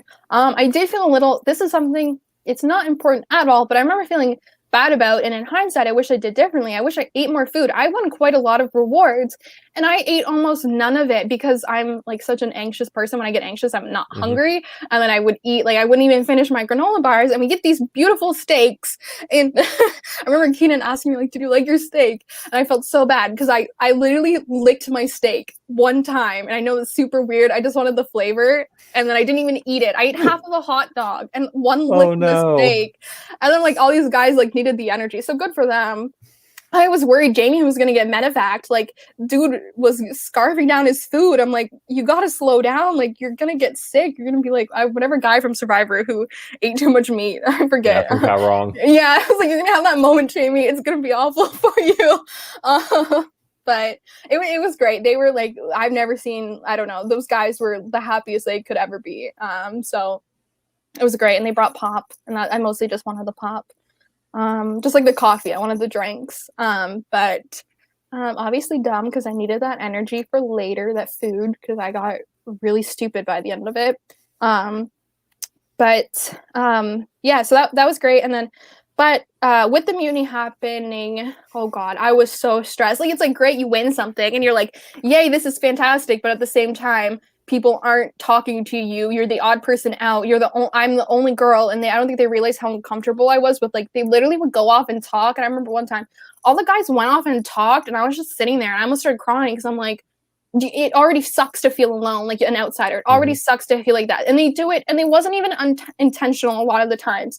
Like, I remember, like, when we were they were like, I think it was like Jamie, someone like burped, and they're like, oh, there's a lady here, sorry, blah blah blah. And I get it, you're trying to be like, oh, like inclusive, like, oh, there's a lady here. But to me, it just felt like, here's another reminder you think I'm different than you. Like, it just like sucked to feel so alone and be like, it was honestly one of the biggest downs to be like, I'm obviously an outsider, I obviously don't belong, and people don't even want to talk to me. It was one of the hardest, and that whole thing was so hard because that happened, and then at the same time, it was a collection of feeling like an outsider amongst a bunch of these guys and not having a place, to then having like Will come in, and then Will talking about what happened, and then hearing about what happened at the challenge of Will being like, it was basically just like once Stevie came back, like, this is their version that I heard, is that like I was being blamed, I was being like, everyone was saying that like, oh, Jess is this mastermind, like she was flipping on her first tribe, like and then it was just like, oh, my original tribe doesn't trust me, Stevie's back and has this like smear campaign against me. I couldn't talk to them, I didn't know the truth. So it was just like the fear of like, and then I think later, either that time or another time, there was this plan to throw the challenge to get me out, and I knew about it, and apparently it was like Austin and other people, like people who I had a relationship, were supporting it and wanted it to happen. That I felt the most alone I've ever felt in any game. Like, I was just like, I'm on an island where I don't have my starting tribe. Brandon is now just living up Jamie's ass, that I don't even have him. I'm supposed to feel like I have somebody. I don't feel like I have a single person. My original tribe, the dynamics fell apart. I lived in like a ruined castle. I built up this empire, and it was just rubble. It was nothing, and I was there having a pity party for myself in it. So it felt like shit. I felt like the other side didn't like me. They wanted to throw to get me out, and then my side didn't like me. Not didn't like, but just didn't want me. Had no reason for me in the game. They were so. It was awful. I remember crying hearing about like the other tribe wanting to throw to get me out, just because it hurt to be like, nobody in the whole world wants me here at this moment. The lowest of the low. So in terms of, I remember in terms of like, because we get to the island of the angel, the twist, but I remember being like, what can I do to live? What can I do? And I remember I bought I had $100 to spend. I bought a fake idol, and I'm like, okay, if I go to tribal council, I'm going to try to bluff into a fake idol. And I was like, I remember being like, I'm going to stay at camp and say things kind of shady, because like the way you play a fake idol is you don't go like, hey everybody, I have an idol, I'm not going home, because it'll be like, they'll know it's fake. Because if you have like obviously the thought process is, if you have an idol, why not just surprise people? If you want to scare people, you throw out a fake idol. So I was like, I needed to come off really comfortable without appearing like I have a fake idol. So I was already thinking about how the hell do I survive, but I knew I didn't have the numbers. Like I was like, okay, try to talk to everybody. And I felt like I actually was like, I felt like I was building good relationships at the same time, but I felt like I wasn't building them fast enough. Like I didn't have enough time to do it. I knew what I needed to do, but I felt like I just didn't have the time because, and I have to also say like it was like a huge thanks to Braden at this point, because even like when Jenny was there, when Jenny wasn't there, he spent most of his time talking to me.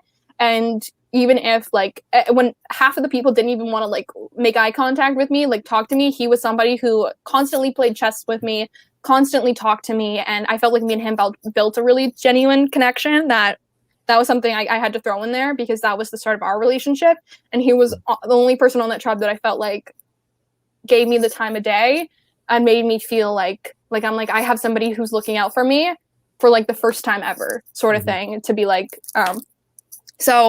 but yeah, I bought I'm sorry, I haven't let you ask. Sorry, I'm just like running it down. This is your time.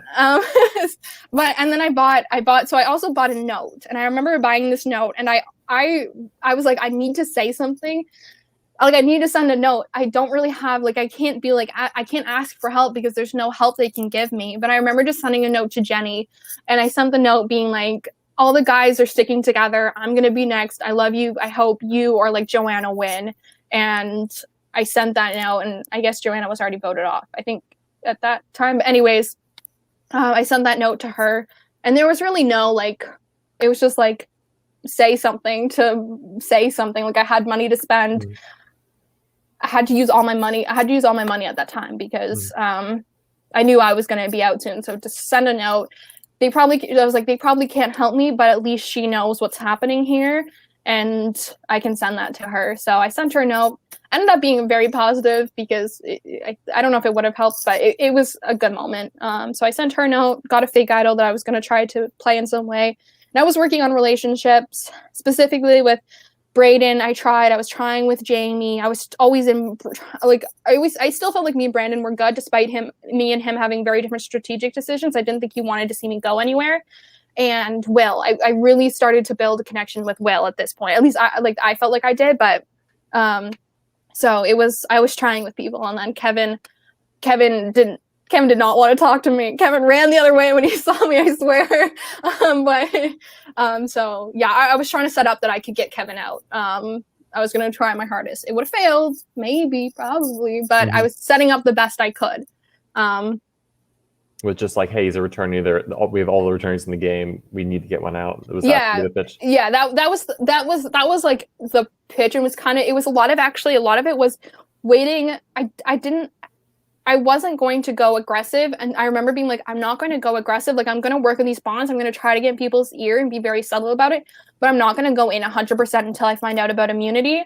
And that was part for Braden's sake, because I knew I felt like I had Braden, but I'm like, I couldn't do anything. I'm like, Braden wants you here right now, but you have to play Braden's game. You have to do, like, if Braden says, try to get in with Jamie, you're going to try to get in with Jamie. And you're not going to give away any of Braden's information, because he was telling me stuff, and he was, but it was like it was a balancing game where I'm like, I couldn't do anything to upset the numbers I had, that I had to wait for the right moment. So it was a really subtle, like, trying my best to get myself in, and then really hoping that Braden and Brandon would be there for me, at least to have 3 numbers. At the very least, 3 numbers wouldn't be on me, and then trying to figure something, and then pulling Jamie. So that was the plan. What happens instead is you are selected to go to the Island of Ages, and you get to meet Jenny while you're there. Yeah. Okay, talk about an up and down game for me. I feel like I had, literally in this game, I feel like I had the highest highs possible. Like, the early, like, first tribe was incredible highs, and then I go to incredible lows, and I was like, I hate Survivor twists. They're just out to get me. And then I go, and I'm like, wait, did a twist just save my life? Like, it's like twist A put me in a bad spot, but then now this twist B, I'm like clawing myself out of the depths. It saved me, probably. But so yeah, Jenny and I go, and it was one of the other highlights of this game for me, when I'm like, oh my god, a friendly face, and we go off and we're chatting and trying to talk about our tribes, and we get there, and Um, I don't know. Jenny was great about it because I took like 3 disadvantages, and I remember being it was, you had to bet on the same thing that Joanna had. You had to bet on disadvantages, and whoever got the most disadvantages would get a power, and the power was it was safety without power. So you leave the tribal council, you're safe, they can't vote you out, but you can't vote. And Jenny and I told her, I'm like, I need this, and she's like, okay, I'll let you have it. And I took 3 disadvantages, I think, or 4. It was literally I remember I wanted some public ones that didn't affect challenges, because I wanted to make sure I was still going to try to win, or that didn't affect my game. So I'm just like, okay, I lose my stuff. I lost like my jacket, my bag, and I couldn't compete in the first individual immunity. Of merge. So public ones that I also wanted to make look like Jenny. I wanted to make it look like Jenny put more down than she did, so it didn't expose us as being super close. I was just like, I just have to take some public ones so that everybody knows you didn't just hand it to me. So yeah, I got safety without power, and then I came back, and it was, I don't know, that was the best, one of the best moments in the game for me, when you're just like down, and then you're like, wait, here's the path. This is how I live to merge. So it was great. Were you upfront with your tribe with what you got? Yeah, I was really upfront about it. It was a combination of, I didn't know if I was like, what lie could I think of? Maybe I should. I don't know if I should have. I remember coming back and being like, I wanted to just tell them, because I wanted them to get my name. I wanted them to stop talking about me, because I knew they wouldn't stop talking about me. And I'm like, cool, if you don't want to play with me, I'm gonna make you play with me. So I'm like, here, this is what I got. I'm not going anywhere. And I was like, even though like Jamie fell asleep partway through, which was like really rude, I was in the middle of talking about it, and Jamie freaking nods off. I guess he didn't care, but yeah, I got it, and I just told them, I was like upfront, like, oh yeah, I took some other disadvantages and stuff, but yeah. How did the tone change as soon as you revealed what you had? Oh, it's so funny. Oh my god, they were like sad little puppy dogs walking around like their evil plans were foiled. We can't get her out. Oh, they were just like, I knew they weren't happy, which is telling them that, because I remember being like, maybe I shouldn't tell them, and then I'll get a better read on the situation. Were they really going to vote me out? I knew they were going to vote me out. I didn't need a better read on what they were or were not going to do. I knew it was going to be me, but then I was like, and then I'm just like, okay, yeah, now you have to play with me. But yeah, they were not happy. But I didn't mind. I didn't mind one bit. I had a smile from ear to ear the whole time. But it was cool, because then like I also got everyone, like even at that point, I remember Will started talking to me a bit more. Everyone had to talk to me a bit more, which is great. Yeah, Kevin and I talked a little bit. Kevin and I talked more. So Jenny, after this, so everyone had to talk to me, which is great, because it's like, part of it's like, okay, even if they didn't want to talk to me and they didn't want to give me a chance, well, I think I'm charming enough and social enough that I can still turn them around. It was like an opportunity for me to kind of actually get in this time, because they couldn't even think about voting me, even though they still try. They're like, let's try to convince her not to play it. Okay, good one, guys. And I told them, I remember after, even when that's jumping ahead, but I told them right away I was going to play it too. But anyways, after that, I got a note from Jenny. I think that's the next thing in the timeline. But Jenny sent me a note. And Jenny sent me a note. I think that's next to the timeline. Yeah, it is. Okay. Because it was before the challenge. Jenny sent me a note being like, throw the challenge. Don't tell them about it. Don't tell them about the advantage. Throw the challenge. And then saying, work with Kevin, and like, I don't remember exactly what it said, but I remember it said something about like, try to get in with Kevin, and like, we'll like there's a path there with Kevin. And I read it and I was like, I don't really want to throw the challenge, and I also am not going to work with Kevin. But I understood. I mean, she was trying to look out for me, but also their own plan of like wanting to, like, obviously they don't want to lose the challenge as a tribe, but I remember being like, and then in going into the challenge, I'm like, I need to make sure I'm not in a crucial spot. And I was in the one where all you have to do is catch the balloons. Like, I tried really, they were going to try to put me on one of the things that had more of a role, but I was like, no, I'll do this one. It didn't matter. We ended up losing, so I was like happy. I was happy in one sense that we lost for the sake of like, hey, it looks like I threw the challenge for them, but I wasn't actually trying to throw it. And before we go any farther, you learned that Joanna got voted out. Yeah, I did. Tribe. Oh my god. And Austin uses idol. It's like every time I had one good thing happen, I'm like, look over the other side. I'm like, sorry, another one of my closest allies went home, and then I found out we don't even have an idol anymore. Like, what are you guys doing? And I still don't. I don't know. I've listened to other like people talk about that round, and I don't get it. And I remember I think Austin said something. He was worried about the girls working together, and he wanted Joanna. I don't know. I don't know what they were thinking. I don't even understand how that happened. All I knew was that's really, really bad for my game. Like another person I needed was out when it shouldn't have been. They should have been the side that had it. They should have been the ones to figure it out, because it was on that tribe. It was Joanna at that point. So it was Joanna, Jenny, Austin, and Stevie. They had it. Why did it fall apart? Why did they couldn't? Why? Someone needs to tell me what happened again. I'm gonna have to listen to it another time because I still don't understand how Joanna left. Yeah, I mean, I've yet to talk to anyone from that tribe, so someday I'll get to them. Maybe. I'll whenever you get to them, I'm gonna listen very closely to this part. Because I'm still sitting here. How do you lose Joanna and an idol? Oh my god. Yeah, it was a wild trial of council. So Anyways, I was obviously really, really upset. I remember being like, just like, because like Joanna was really important to my game, and I was also really I was so mad that she was out because I thought she was going to do great. Like I wanted us to be great together. I really wanted us to be great together. And so many people underestimated her when she probably had one of the best strategic minds, I think, for the game. And some people didn't give her a chance. And on our side, all the guys were like, oh, and this started from Brandon, but then continued because there are a bunch of macho guys who are going to underestimate people. Sorry. But they were like, Joanna's just an extra vote for Stevie. Joanna's just going to do whatever. And I'm like, Joanna would not have just done whatever. That's you guys.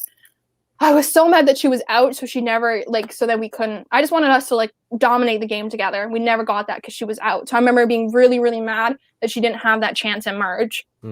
But I was sad. Anyways, another one of my allies bites the dust or whatever. That's not the same. But anyways, she was gone. I was sad. So you have the next immunity challenge. Your tribe loses. You're not throwing. Your tribe just naturally loses. Yeah, I just naturally sucked enough. You can blame the other people in your tribe. Don't blame yourself. Anything you want to say about the scramble? Because you kind of mentioned before they try to persuade you to save the advantage, not to use it. I actually do, because this is actually a moment that I feel like I'm actually quite proud of.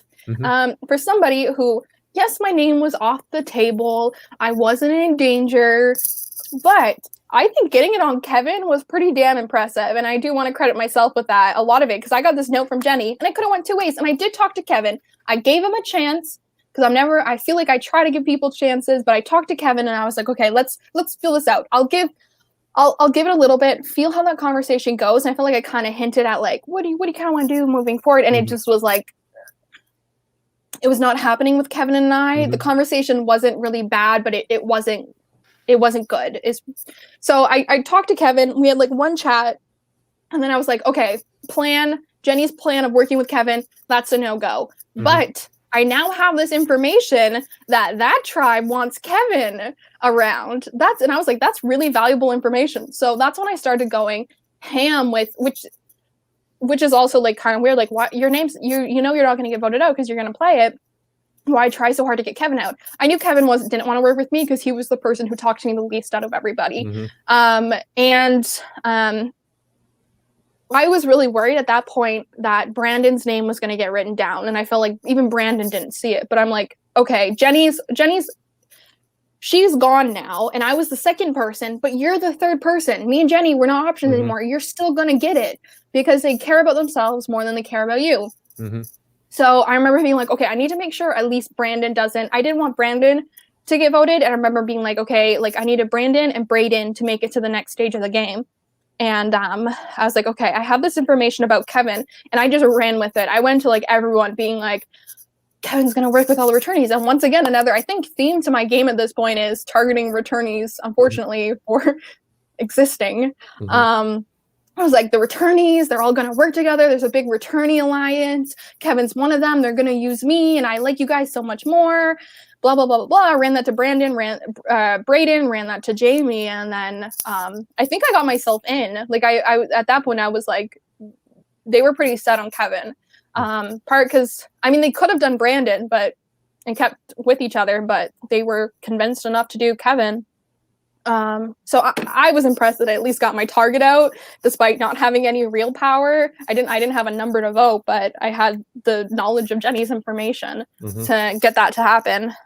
So that was good for that was great for it was good for my game. It was somebody who wasn't going to work with me out, and it gave me something to bond with these people, to be like, hey, let's get the returnees out. And I think that continues to be a trend, a theme. But it's something I was always even to hide your own agenda, you need to, like, in Survivor, you need to look for things to bond people together that isn't like I wanted Kevin out because Kevin didn't want to work with me and Kevin was a threat, but I told everyone it's because there's a scary alliance, just like painting something as trust those returnees. Yeah, it's not me getting my way here. It's us taking out a vet together. And then I was always going to play my advantage. I was like, because I knew it was like merge is probably next, and I'm the person who like, if I'm really in danger, it would have been nice to have, but I knew, okay, I usually like my vote more than I like the chance at safety. Anyways, it didn't feel like a huge advantage. It felt like the perfect advantage for that spot, but to me, I didn't really care too much for it in a merge dynamic because I wanted to have power. But I'm really like, I need to play it. And I guess everyone said I would have just gone home. I still don't believe it. I feel like, I don't know. I feel like if I didn't play it, it would have been real easy to be like pilot on me. But I think I did a lot of good work that a lot of people wanted me further. And I knew at least Brandon and at least Braden wouldn't put my name down. So that's 3. There's a good chance Braden would have threw his vote randomly. But I think I thought I had 3 people. And I think by the end, I thought I had Will and Jamie, but I was really betting on Braden and Brandon. So they say I would have just been me if I didn't play it. Probably right. I'm still hopeful that it wouldn't have been me. So we'll go with that. So Kevin goes out. You merge that night and have some food. So looking at the lay of the land here, right? It's an interesting dynamic, right? 5 original Semiamu, 5 original Quentlin, 5 from each swap tribe, 5 returning players, 5 newbie players, and I feel like you, of more than anyone else, are kind of in the middle of all of that. That's a lot of 5s. That sounds a whole lot more even than I guess it was. I don't know, but that was like almost shocking to hear like 5, 5, 5, 5. Like it didn't feel like that, but yeah, I felt so. Merge was definitely one of the biggest rounds. It set the pace for the rest of the game. So I guess what I wanted. So coming into the merge, I knew there was I knew I could probably play the middle. And going in, I was like, I need to feel out the relationships. I kind of left all the people I was with, and I was like, okay, let's go talk to everybody else. And let's figure out where the heck they're at so I can figure out where I should go. So right away, I wanted to talk. My mindset coming in is I remember I still wanted Stevie out because part I was scared of him, and then part I knew it was a lot of like, okay, Stevie's always going to want me out. I need to get him out first. Just chop that off again so then I can get back with Semiamu, some of them, because I'm like, okay, Brandon won't ever trust Jenny if Stevie's in the game. But maybe if Stevie's not in the game, I got my friends back. So going in, like my thoughts going in before talking to people was worry about Stevie, but wanted to hear everyone's and wanting to talk to Austin. I remember one of the most important conversations was I need to talk to Austin to figure out, were they against me? Are they against me? Do they trust me? Do they not trust me? Because it makes my game a whole lot easier. If we're still good, I can do something with that. If we're not good, then I know I have to go in a different way. So those are the most kind of entering thoughts that I had.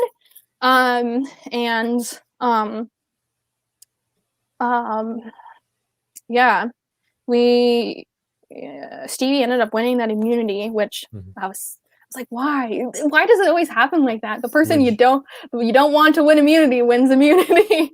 you don't compete in this challenge, but would you have had a shot if you did? This one was.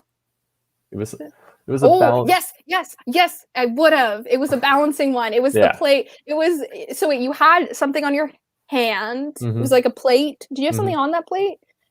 I think You you don't might have been balancing a ball. Hold on, I'm opening up the link so I can rewatch it. Anyways, I remember in my head. I don't know. I was little. Yeah, so you have the cup on your head. You have the little plate in front of you with the ball on it. So you're balancing the cup and the ball simultaneously. Okay. I can't speak to whether I probably wouldn't, like, at the end of the day, would I be like the numbers, like there was 10 people, likely this was the immunity I was most likely to lose based on numbers alone, because there was the most people. So I was okay with sitting out because I knew it's unlikely that I would win the first one. But with that, knowing what the challenge was, I mean, it's not far off of what the fire was. And yes, spoiler, I lose fire, but I didn't actually lose the challenge part. I fucked up in something else, but I was steady as a rock with balancing. And I think a lot of that's confidence of like, oh, so, but anyways, I don't know. Who knows? I think I would have had a decent shot at it. Unlikely I would have beaten everybody. I don't think I can. Going back, I don't regret it because I think it was really unlikely that I even would have, like, you. I think at one point you maybe had to have your leg up and I would have failed maybe with all of those elements. I don't know. So, but I mean, Stevie won. So maybe I should be regretful there because he was the one person I didn't want to win going in without having conversations with people.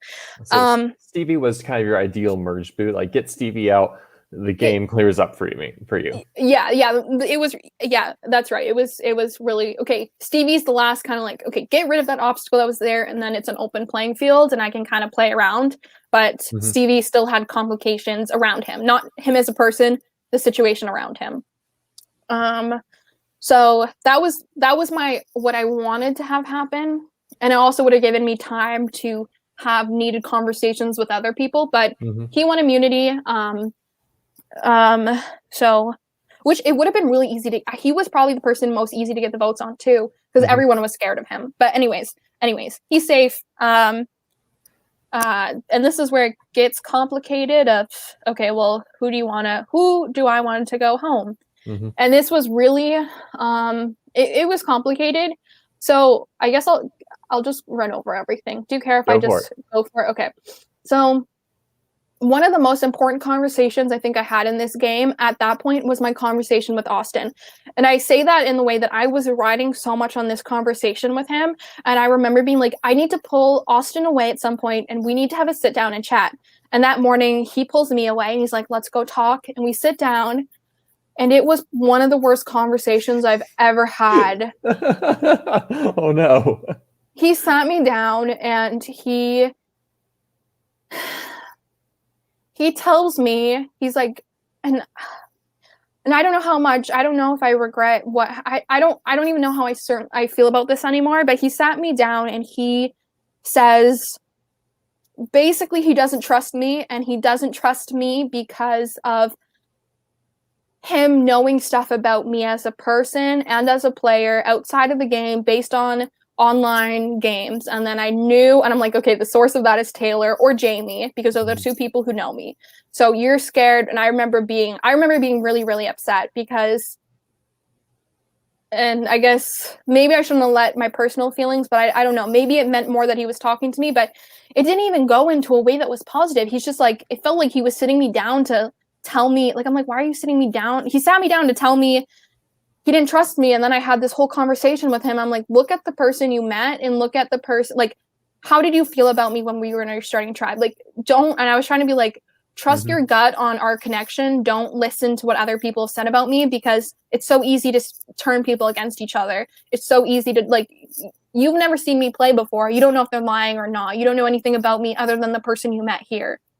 So I had that conversation with him, and he's like, he just started to be like, really, like, I knew he didn't trust me. And I knew, like, it's so weird when you have a moment and you're like looking, I was like looking at him in the eyes and I could just tell he was gone. Like, I knew our relationship, he didn't want, he never saw me, like, I was like, he doesn't see me as a close ally anymore. He just, nothing I can say I felt like could convince him I'm the person he met when we started. I'm now this person who was controlling our tribe, this person who's a manipulative or whatever type of player that he heard about me, that I just, was like that relationship. And then I was like, it's true. He doesn't trust me. He's not with me anymore. And we left from that, and I was like, that was worst conversation, worst game thing. It felt like it just like reinforced all of my fears of like, I remember being so upset too, because I'm like, I was so excited to have like an organic experience, to then hear that like, and even at the time I remember hearing Taylor, like other people told me like, oh yeah, like people were talking about you and how you play online. I'm like, no, like that's my fear. I don't want that. I want this to be like me, my like just like judge me for me sort of thing. So I remember just being like really upset with Austin, with Taylor, and just how that happened, because that's how it happened. So that was yeah. So at that point, so then I remember being like, okay, Austin and Taylor are close, and then like that whole other side seemed close, but then I remember like the only person really on there, I remember Jenny, and I'm like, Jenny, like I want to work with Jenny, and trying to get her mindset on what should happen. And the way the round went really was the 5 of them wanted to vote together, and then the other tribe that I just was on, they wanted to vote together.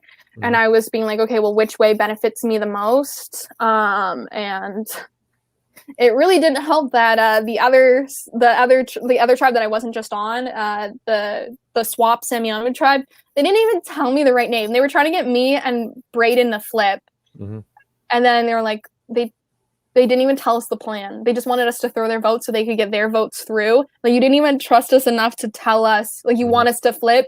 But they wanted us to flip, but didn't want us to have any sort of power. So that was unfortunate. And Jenny pulled me aside. Jenny was the person to pull me aside and be like, they're not telling you the right name. And I'm like, what do you mean they're not telling me the right name? And they're like, it's a ploy. They just want you to throw your votes to prove your trust, to prove you can sit with us, basically. And that didn't sit particularly right with me. And then the tribe that I was just on, they wanted Jenny to go home. So it was like me playing the middle, but kind of in a weird storm where nothing was going to go. Like, nothing seemed to be going my way. Like, I could have flipped on the other side, but they didn't want me. They didn't trust me enough to give me the right name. And some of them wanted me out. And then the other side wanted Jenny out. And then I basically, I think it was, I forget which one of them said, what about Jenny? And then I went to them. I'm like, it's not going to be Jenny. And then I said, I don't know who. I remember saying Austin's name, but I think Austin's name was already out there. But I'm like, I won't do Jenny. We're not going to vote Jenny, but we can vote Austin, sort of thing. So it was kind of like a compromise to be like, not the person I want to keep safe, but somebody else who. And this is a move that I don't know. In hindsight, this is definitely something that I thought about. I'm like, I didn't know if this move was a mistake or not, because Austin and I's relationship, I felt like, was done, but maybe there was a better target. I couldn't get, my ideal target was Stevie, couldn't get him. Who would have next fallen in line? Maybe I should have kept somebody that I did at least have a relationship with over somebody like Andrew, who maybe I should have tried to push, but then again, I wasn't sure, because I also knew, then I found it out, then Jamie pulled me aside and was like, I have an idol. And then I'm like, okay, well, an idol's going to be played, and they're throwing their votes right into an idol. So was it clear that they were voting for, that the Samiami 2.0 was voting for Jamie? Yeah. I felt like it was pretty obvious. I mean, it got back anyways, because I think somebody also told Braden, but it was kind of like, I think Jenny wanted to build a relationship with me and Braden, but or had a relationship with me and wanted to work with Braden too. And I don't actually remember exactly how it happened, but they were like, I think they weren't exactly sure who it was going to be on, but then it was like, oh, it's like Jamie's name was actually the name out there at the start of the day. It was Jenny and Jamie were the names out there early on, I think. And maybe Brandon's name were thrown out a little bit, but Jenny and Jamie, and then it just kind of went back to Jamie. So maybe they thought if they had something, maybe it was like a ploy. I don't really know, but it was just like kind of on Jamie. And then they wanted me to vote, me and I forget who did they want me to vote Brandon? They might have wanted me and Braden to vote Brandon or something like that. Like, they threw this wacky, like, you two vote there, we're all gonna do it, wink wink. It's super awkward. So, yeah. So I don't know. I'm like, in my mind, I was like, maybe I should have tried to force it on Andrew, because I forced it off of Jenny. Mhm. And I think I was back in my head. I'm like, what if they idle correctly and just vote Jenny anyways? Like, what if they leave me out and vote Jenny anyways? I'm like, no, like, get it on. Like, Austin seems like the right thing because it feels like it's giving them a little bit more. And I'm like, would they have done Andrew? And I don't know. Like, I wonder, like, now I'm kind of like, could I have forced it on to Andrew? Maybe I could have. Maybe it would have completely, like, blew up the game by trying to do too much in one thing, because I did at the time. I'm like, okay, well, I'm protecting Jenny, but it felt like a compromise to get something to go through on a round that was advantageous, but it wasn't. But maybe it wasn't the best. It wasn't. It was an okay call, but not. It was a maybe a good okay call, but not the best call I could have made. But I don't know what would have happened and if it would have just fell apart. So the vote happens. It's a 5-4-1. 4 votes for Jamie are null for the idol. So he plays it. He doesn't end up needing it, but he plays it anyways because Andrew throws his vote for Jenny. And so your 5 votes and Awesome take him out. I want to hear your thoughts about this alliance that you've now committed to. That at this point you seem to be running with the Quentin 2.0. So it's you, Braden, William, Jamie, Brandon. I guess you're picking up Andrew. This feels like a very disconcerting alliance for you to find yourself in, given the state you were in at the end of the swap. Yeah. So this alliance, I never wanted Andrew part of it. I remember that being an understate. Like, that's something I didn't pick up quick enough. That was something I should have noted. Like, that's what I'm saying. In hindsight, maybe I should have got Andrew, because he was the problem. He was somebody that I was kind of banking to stay more at the other side. And then when he kind of did the flipperoo, I was like, shit, they were together. They were together long. Like, he has better connections there than I thought he did. Like, I thought he wasn't as with them as I thought. So that was definitely an understatement, or not an understatement, something I didn't pick up on. I wasn't aware of. I should have been more aware of. But it was really hard with Andrew because I didn't meet him till merge. So having a it's so hard when you've been playing game for so long and then you're at merge and then you're like, wow, we've just played. Like, nice to meet you. This is day 5. Good to meet you. Yeah, it was definitely hard, and that's something that I'm like, but so that alliance, there was definitely people there. So there was people in it that I really wanted. Most of the people I wanted to go far, what actually was in that alliance, but it was like with factors of other people from the other side. So the people at the start, even at merge, I remember at the start of merge, I remember being asked, like, who do you want to sit next to in the end? And I was thinking about it. I don't know if I was directly asked, but I started talking about it in one of my confessionals. And I said, out of everyone who I wanted to sit next to was Will. Which is pretty crazy because me and Will, like, it's not like we were working. We had a long history of working together at this point, where it's a very new relationship. I remember the people I wanted far with me were a combination of, I wanted Will. He was somebody that it was something that a relationship that I really, like, I was optimistic about, but it didn't have the backbones it needed yet. But it was like, I'm going to need this relationship for later. And I want him to go far. So I had Will. But it wasn't like we had this open discussion where we were final tubes. It was like, I want to sit next to him, but I have all these other relationships. So it was a really weird dynamic, but he was somebody I wanted in far, and I wanted Brandon. Brandon was somebody I was really, despite our differences, he was always somebody that I wanted. I felt like we kind of, at least on my mind, we always kind of had each other's back, in the sense we wouldn't vote each other out. And he was always somebody, day one, he was one of my first strongest connections. He was somebody that I'm like, me, Brandon, and Will was something I developed very early in merge in my head, and didn't start implementing until later. At that time, Braden was somebody who I knew he was a threat, and maybe it was because, and honestly, maybe this is a situation where I feel like a lot of times people have a hard time admitting when they were, like, manipulated by somebody. But Braden put a lot of work into me. He was the only really kind person that at that point in the game in merge, I felt like me and Braden were playing closer than I was with some people. We were both in that middle position. He was somebody I wanted to go.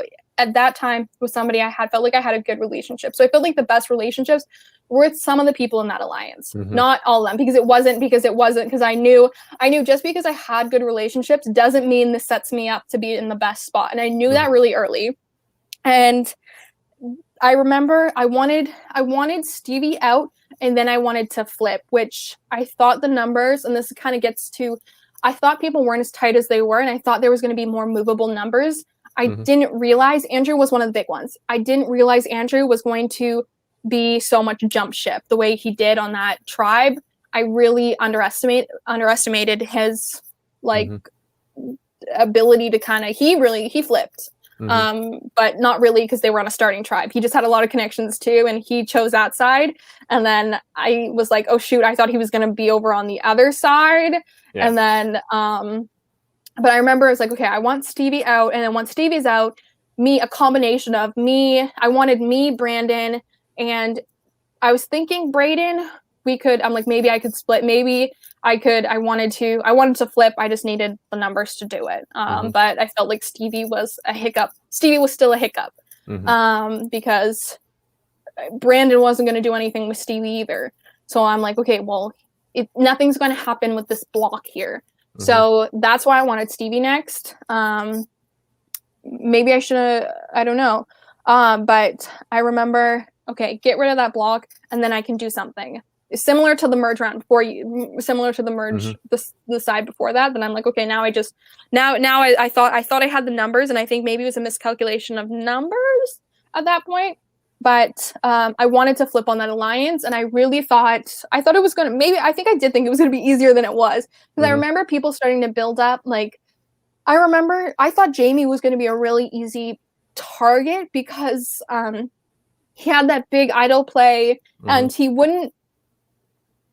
was really bad at, or not bad at, sorry, that's not what I was trying to say.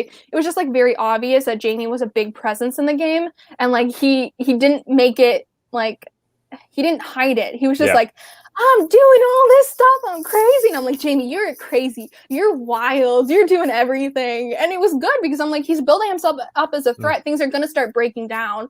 People are going to start being really selfish about their gameplay. And I really thought, okay, they're going to pocket certain smaller relationships. And so that was one of the things I'm like, okay, people are going to recognize he's a threat. People are going to know Brandon and Jamie has like they have a connection.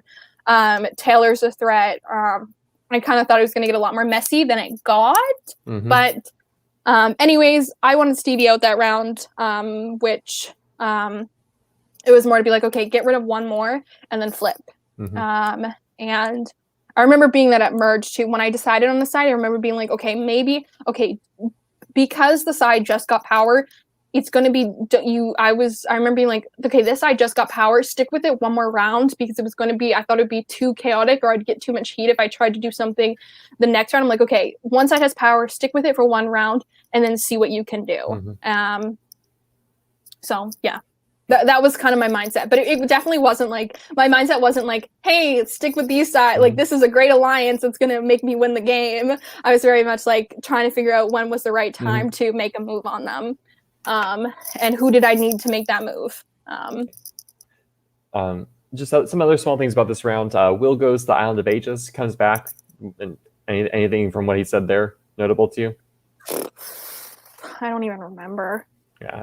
Did he have like an eye? I don't know if he got a clue. This is where he gets the disadvantage match. So he took on disadvantages he can't compete in the challenge and loses a tiebreaker, and then he can pass it on to one player the following round. And I think he comes back and only says, hey, I can't compete this next challenge.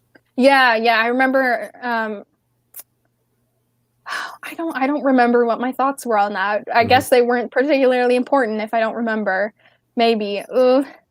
I don't know. I honestly was feeling jealous that other people could have gotten advantages, but I didn't know what they were and didn't. I guess I already got mine, but I remember just being like, oh, I don't know. I honestly don't remember, unfortunately.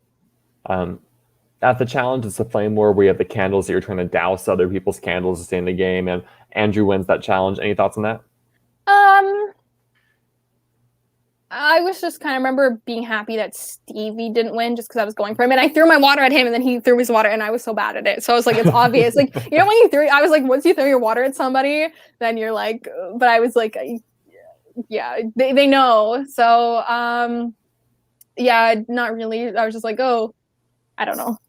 I mean, I was scared. I was scared of Andrew in the game. So, is there anything else notable strategy-wise leading up to the Stevie vote?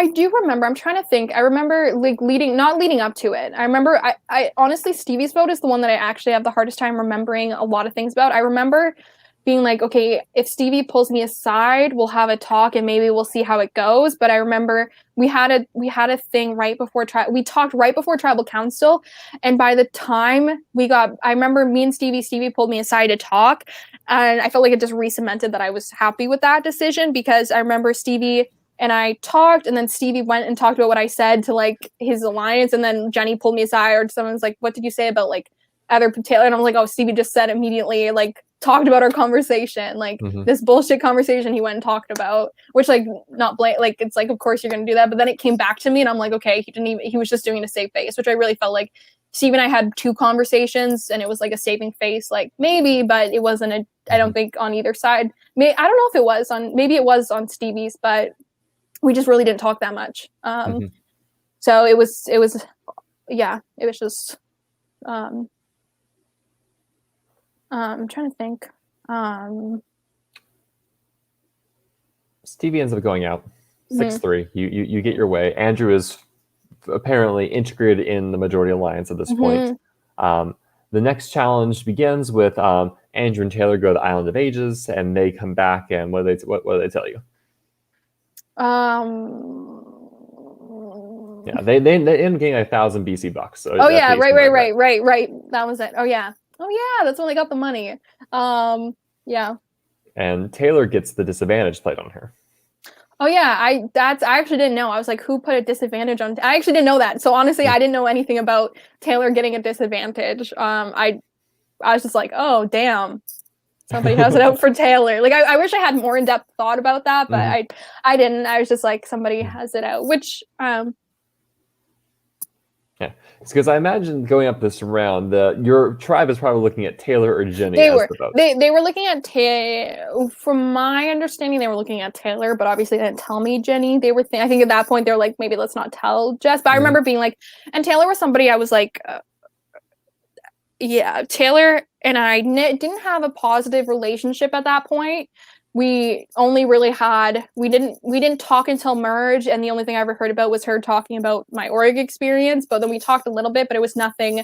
We were on the opposite side. We didn't have much of a relationship then, so my probably actions next are particularly confusing. It was they were lining up. Yeah, they were lining up. In my mind, I thought they were lining up Taylor. They could have been lining up Jenny too. Jenny wins. Does Jenny win this immunity? Jenny does win this. This is the periodic table, like. Oh my god. OTED thing. Can I just? Oh, I was so mad at that. Some of these challenges, I don't think I could have won, because yes, as a person living in society, maybe I should know the periodic table. Like I probably should. So I have to blame myself that I should know this. But we were given a sheet of paper, and it was given when I wasn't even there. I was off. Maybe I was in the bathroom. Maybe I was talking to somebody, and I get back, and they're like, oh, this was the round before. This might have been a merge we were given it. And I remember someone's like, we got a periodic table. And I was like, cool, I'm going to go look at it. Nowhere to be found. I wasn't there for the announcement. I never saw the thing.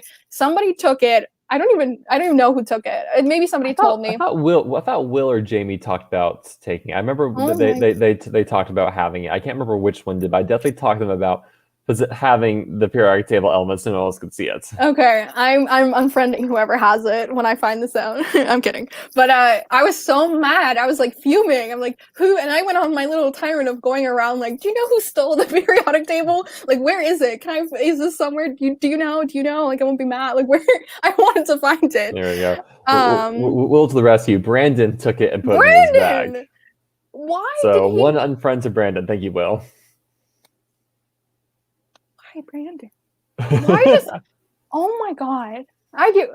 Okay, well, I remember that was a thing being like, and when that challenge came up, I was also fuming because I knew I wasn't gonna win. Because I'm like, I remember like maybe 5, and then I was out in the first one anyways, and this one I knew I just couldn't find it. I couldn't find it, but I remember this actually. I felt like I was hopeful in. I couldn't find it, and me and somebody else was looking, and I just had this big pile of things, and I threw it near where Jenny, like we were lined up, and I threw my pile near Jenny, and I'm just like, okay, Jenny can have all of mine. So then but then like somebody else who was close, they kept running to my pile. So I felt like I was a little bit helpful to Jenny. I like to say I wasn't, but like I was like, I just remember just being like, I can't find it. And then as I lost, I threw my pile over to Jenny's corner. So I tried to be a little helpful. But yeah, I wasn't winning that out of not being able to. So this is the round where you first flip, right? Mm-hmm. And Yeah. so talk me through, because you end up gunning for Andrew and your previous alliance is going on Taylor. Yeah. Okay. Yeah. This is actually, I feel like there's a lot of like, first of all, like, I guess why Andrew, and it was a lot more than me being scared of Andrew, because there's obviously the parts of like early on I was scared about Andrew, and then at merge we never really talked, and it might be confusing to be like, why Andrew? He's not this. It's not like he's a big dog in the alliance. He's sitting near the bottom anyways. Like, why Andrew? But I honestly was. I guess first I guess I should say why Andrew. So when I decided I wanted Andrew out, there was a lot of different factors. I needed to make sure, so I had to make sure I had the vote. So I remember right after the immunity, Brandon and I made sure, because I knew this was I needed to make sure this was the most important conversation, was with Brandon, because I needed to make sure Brandon and I were on the same page. And we talked like immediately. We were the first conversation, and we both were like, we need to like, and maybe this was like a time of like, we knew we weren't sitting at the top, but I was like, we need to stick together. We need to save, like, we need to be with Taylor and Jenny. We need to do Andrew. And it wasn't like me telling him, he had the similar idea. Like, I think we were very much on the same page and kind of coming to the conclusion that we need to stick together, which, it was like the benefits of like, then I was like, okay, like, oh, like, at least I felt like, hey, maybe I was right with getting rid of Stevie, because now look, me, Brandon, Jenny, we can be a thing again. Like, we're not this dead tribe or whatever. But so, I remember talking to him immediately, and we were very much on the same page. And then I'm like, okay. Then there's the numbers. Then there's me, Brandon, Jenny, and Taylor. But the reason why I wanted Andrew is because I knew Andrew, he wasn't on the top of the alliance, and that I thought was a good thing, because I knew I might not have the numbers to do a clean vote, because I knew, okay, I'm banking I have 4 votes. 4 votes is good. 4 votes ties it. 4 votes does not get the number, doesn't get it through. So why? And then I'm like, okay, because he's not on the top, I thought it would be the easiest person to convince other people to vote, to let it get by. And also there was still the argument that he was a returnee, and it was really deliberate to have Taylor and Andrew, because had it gone 4-4, it would have looked like the stupidest thing. I wanted it to go through, and if it didn't go through, I wanted it 4-4. And I planned, and this was like very, like, I had this plan, like I was ready to write my speech, because I was going to stand up, or not stand up. I assumed would stay sitting, because I'm not dramatic, but I would have sat down, and I thought this is, and by the end of it, I thought it was going to be 4-4. I was confident, 100% confident it was going to be 4-4. I thought I had the numbers I needed, and I planned it that, okay, 4-4, we have immunity on our side. Jenny has immunity. That means that if they're willing to risk rocks, they're gonna do it knowing that it's less likely to work for them. And I was going to promise them, let's do Taylor next. We can't make them immune. I just want to have something go, like, I just want to feel like I'm like part of, like, it was a combination of, it was the math that they were likely to lose if they tried it, but also the arguments of, if you go to rocks, both returnees, all 3 returnees are immune. Jenny's immune, Taylor's immune, and Andrew's immune. We can't do that.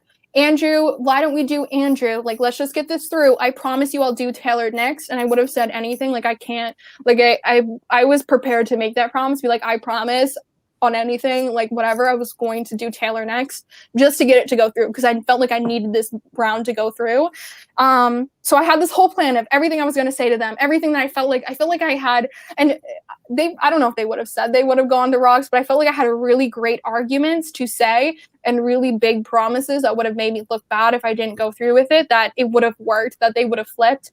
and it would have been okay, because optically looking at had that gone to rocks, it looked like a disaster for everybody involved. So I thought, as long as I still had the 4 votes, I had the arguments to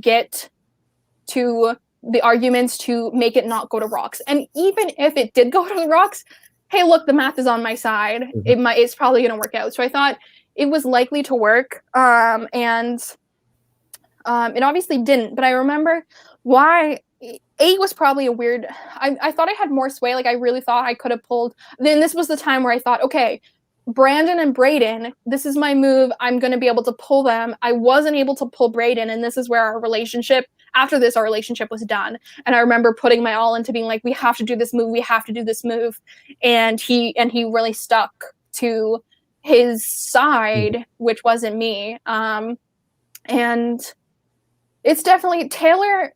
I feel like it looked a little weird for me to go with Taylor, but I remember sometimes I get like really, I don't know. I'm a very strategic person. I think when I play, like, I always think about things, but I also feel like I play with my heart, and I feel like I try to balance those things, and I hate being a villain, and I really just like, I play with my heart, and multiple times I feel like in this game you see me trying to save people, and yeah, I did some probably shady things, but I really put my all into saving certain people. Jenny, at this point, I put her name off the table like 4 different times of making sure she wasn't out there, and I really felt like part of it was me feeling bad for Taylor, because her game really, like, I had earlier in the game where my game fell apart and her game fell apart.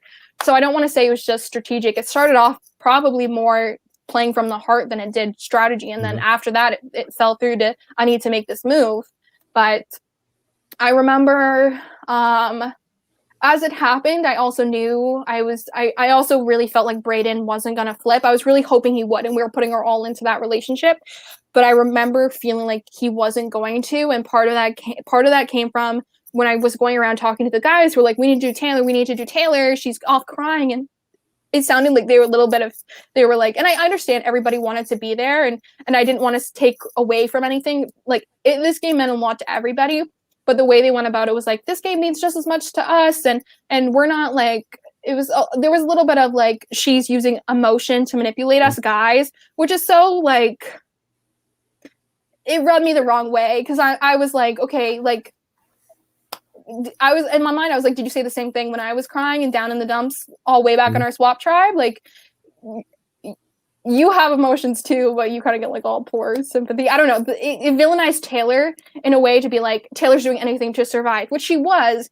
But for me, I understood the position she was in, and I did feel really bad for her. And then I was like, so I felt bad, but then my brain starts going. I'm like, okay, this is how I feel, but part of it is like, okay, well, what do I need to do? And so I guess I did want to touch on that, because it wasn't just I need to make this move because I had to make it for strategic reasons. It was a bit playing from my heart, and then I was like, and it's also good to do that, because at the end of the day, Taylor didn't have any options. And if you're the person to save her, she's not going to backstab you in a round. Like, she would have voted me out maybe at 4. Maybe still, if I went down there, I would have got 4th anyways.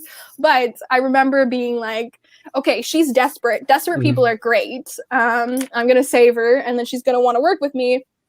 And I break down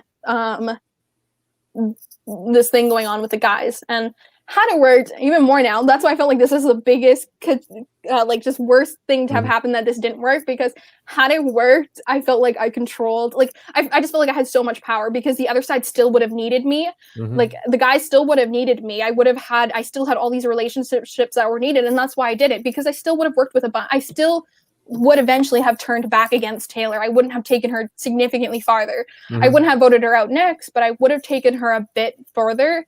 And I still would have cut her. That I could have still did the same thing, where I bounced between relationships. I would have kept the relationships from both sides that I needed to get to the end. But anyways, that was my thought process for it. What ended up happening was not what I planned. So yeah, well, if you want to jump in, you can jump in. About why did Brandon end up voting for Taylor? What caused him? Because you talked a lot about Braden, how Braden really went all in with the guys, and like I remember seeing the feeds. He seemed to have he had a very close relationship with Taylor, and seemed to have a close relationship with Jenny. But like, he forsaken that for his relationship with his core alliance. Why did Brandon decide not to jump here? Brandon. So honestly, from my knowledge of Brandon, like I thought he was set with the plan, and I thought so. I honestly like maybe he can correct. I don't. Don't think this is wrong. I think he got scared, and he told me after he was unsure what was happening, and he got nervous, so he flipped his vote, and it was literally. And I think it's because it was such a chaotic tribal. People were stressed. Like Yeah.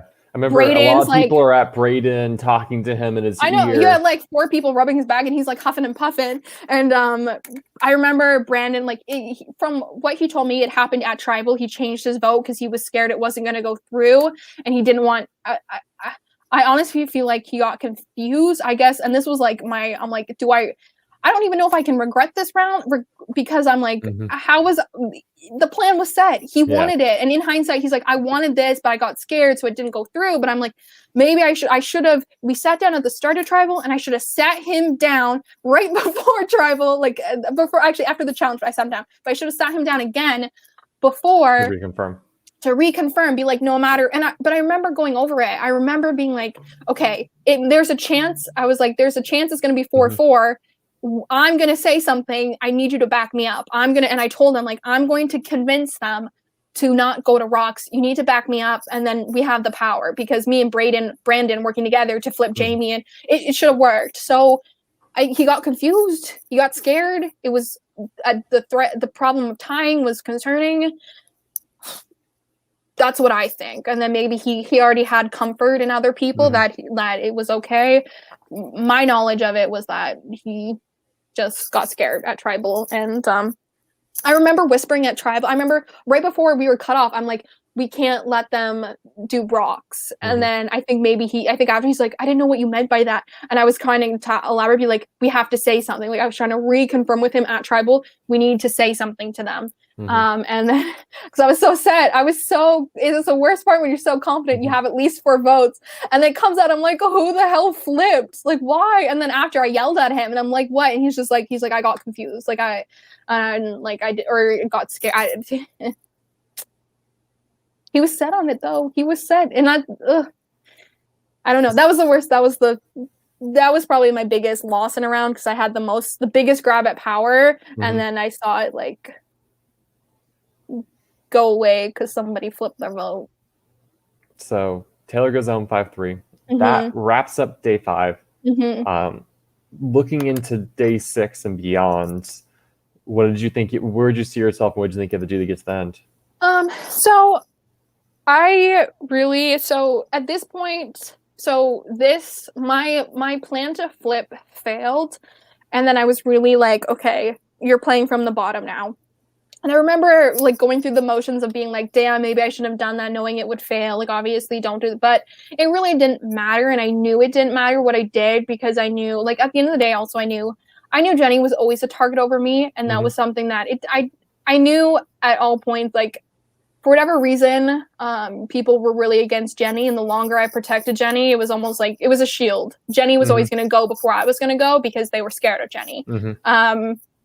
So I wasn't worried for my immediate life in the game, but I was worried about, okay, how do I get to the end? How do I get to the end, and how do I win? So then I really started, and this was in the process. So there's definitely things I haven't talked about. I'm so sorry that I keep rambling, but I really, really, really started banking on my relationship with Will at this point. And it's not like, and this is something that I've been continuing on. And I remember at the start of the round that Jenny left, I talked to Will first, and I told him, hey, this is what I'm doing, and this is why I'm doing it. So because I always wanted that door open. And I felt like I was very deliberate with how I talked to Will. And I think the round before that, I set this up, and I find, like, I don't know how to say this. I left the door open, and I felt like in this game, Will was in a position where he was kind of riding with an alliance that if he wanted to win, he knew he needed to make a move. Something that says, I'm here, this is my move. And I knew that, and I needed Will, and I thought Will knew that, but I didn't. But I pulled him aside multiple times, and one time I was like, I remember going into this conversation like, this is the conversation. If I fail at this conversation, then I lose Will. But I remember going into this conversation with him, and I'm like, leave the door open, because I've learned I've learned playing other Survivor games, you can't tell somebody. I think it's really dumb to tell somebody, hey, you're on the bottom, you need to make a move with me or you're screwed. That's so likely to get them bitter at you to just send you next. So I told him, so I went up to him and I'm like, Will, the moment you want to make a move with me, I will do whatever, I will do that. And I was just like, it was something where I optimistically kind of left the door open. I never said he needed to do something. I just said, the moment you want to do something, count me in. And that's how I left it. And it's one of those things in the game where you kind of have to, it's like dangerous to be optimistic sometimes. But it was one of those times where I'm like, I can't do more and I can't do less. If this is either he bites or he doesn't bite. And I'm like stupid if he doesn't bite, but that's the risk you take. And I don't mind taking the risk that I look like an idiot sometimes. I really don't. You have to risk it.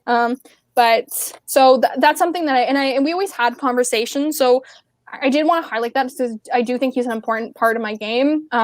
And he was somebody at Merge that I'm like, I want to go to the end with. And this was me finally implementing. Now that all my other plans of really controlling the game, well, I still have my other plans of an ideal final 3 I can get to. And I still have Brandon, I still had Will.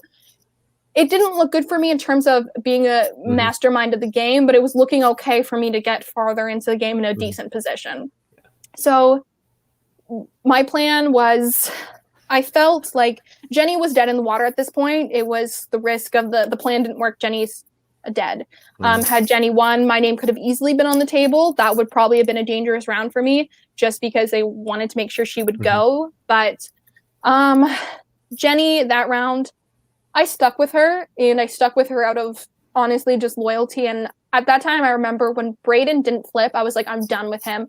I don't like, he like, I feel like I was just like, I just knew something he wasn't going to. And then I knew it with like the whole Jenny round. The worst part of it is I knew he wasn't going to flip, but I had to fight for it every step of the way. That's because that's what Jenny wanted to do. And that was Jenny's only, she had like probably like a 5% chance of survival, if that. Like, and I remember I'm going to do everything I can to work for Jenny because I felt like I owed her that loyalty, whatever. It was something that it didn't matter. She was going to go before me. There was no reason not to try to do everything I could to keep her.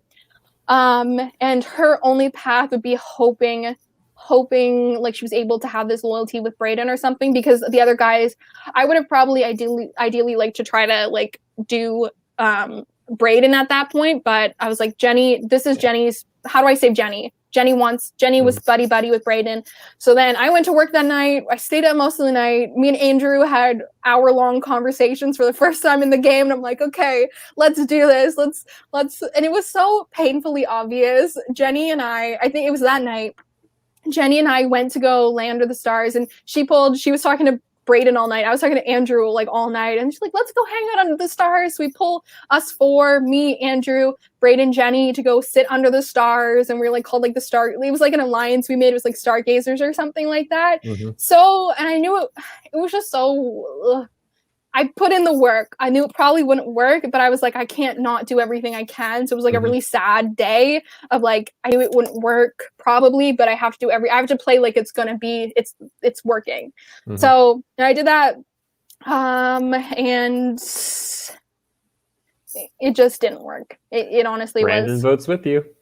Yeah, oh yeah, Brandon. And Brandon does, because I remember yelling at him like, Brandon, you owe us this much. You fucked all of our games. Vote with us. Let's try to do something. And he's like, yeah. Like, and I think he said it. He's just like, oh, he knew it was gonna go through, so he voted with us. But he voted with us, and it was just like, yeah. And then you owed us for ruining our game. You ruined yours included, but he didn't see that. Even if there was hope, Will uses the steal vote advantage, takes Jenny's vote. She goes home essentially in a 5-2 vote. Yeah. And so that leaves us at the final 6. And this is where things are interesting, because you have the final Island of the Ages visit, where everyone gets to go, and you're all doing something you know well, bidding disadvantages for one final idol that's only good at the final 5. What were your thoughts when this happened? Oh, I was so excited. I was like, this is it. I remember being like, I'm going to get this idol. I'm going to get it.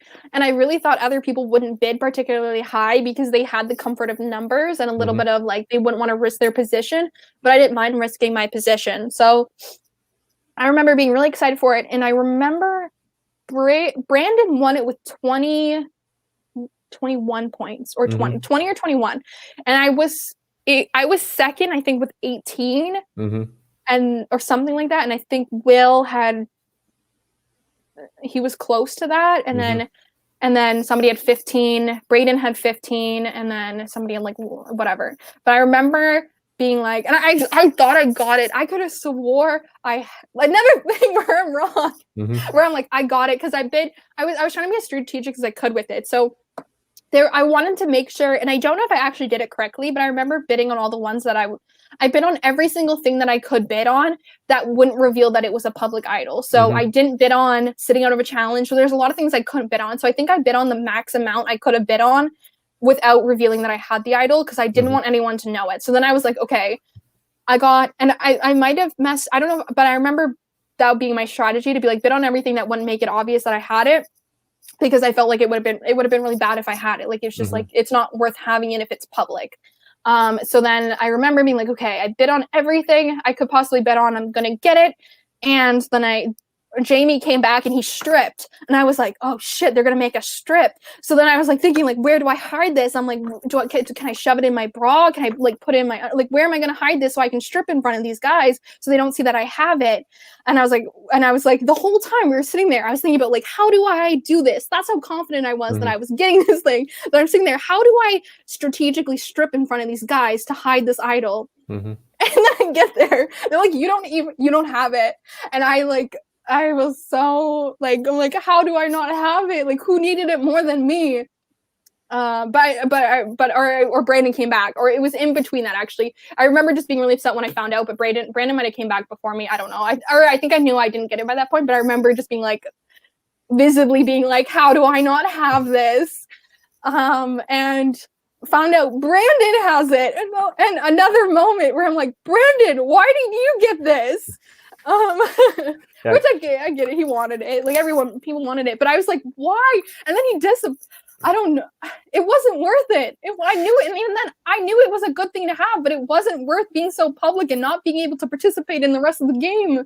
Yeah, because Brandon pays a lot for that idol, and everyone knows him. I don't know if he tells people or people just know because his disadvantages are so public, but he doesn't compete in the challenge. He doesn't get to strategize. He doesn't get to vote at tribal council.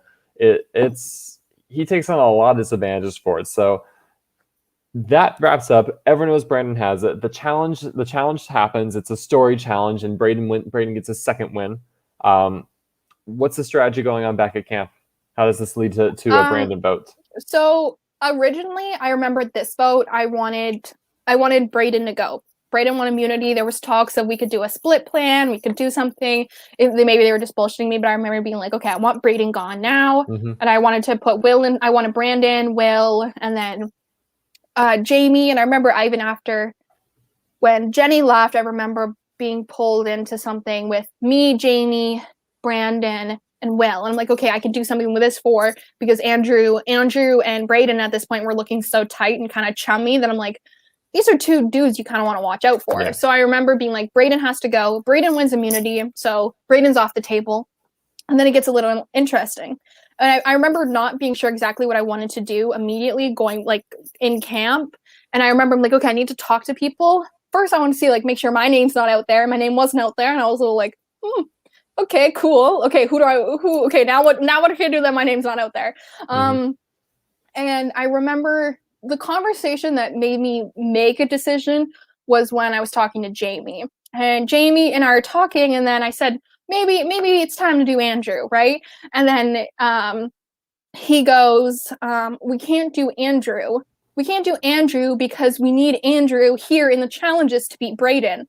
And I remember leaving that conversation like, that's a great point, Jamie. Because he wanted to go for Will, I think. I think ideally he wanted Will, but maybe Brandon. And I think ideally he said he wanted Will to me. And I remember being like, Jamie, that's a really great point. Maybe I do keep Andrew around to take out Braden. But then I'm like, wait, Jamie, that makes me want to target you. So then in my mind, I was like, great idea, Jamie. I want to target you now because you're a big enough threat who's not with me, who you don't fit into the, like, you're not good at challenges. You're still a threat. Like, you're the perfect person to get out this round.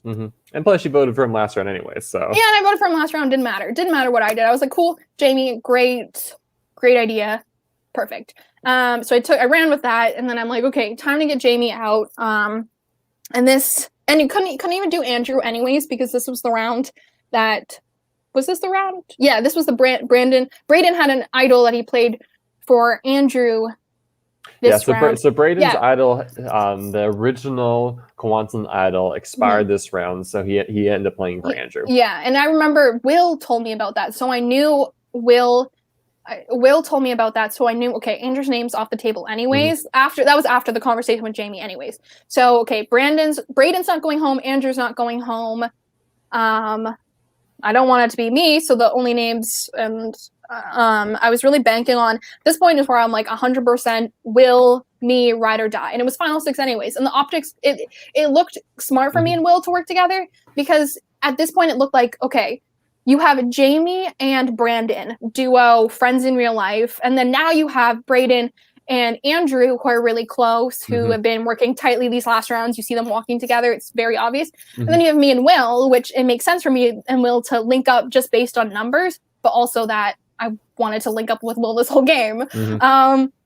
So in 6, I felt like it could have been 2-2-2 in terms of dynamics, but it wasn't exactly like that. And then I remember I just pushed hard for Jamie, and I pushed really, really hard, and I thought and in my mind I thought I had the numbers. I ended up being the only person to vote Jamie, but I remember Will said he was down for it, Andrew said he was down for it, and Braden were down for it, and I think they genuinely wanted Jamie out, and at least that's what I thought. But then they couldn't. Why do Jamie when you're worried? Like, they were worried about Jamie and Brandon, but Brandon has immunity next round. If you're worried, like, you can cut Jamie after you cut Brandon. Yeah.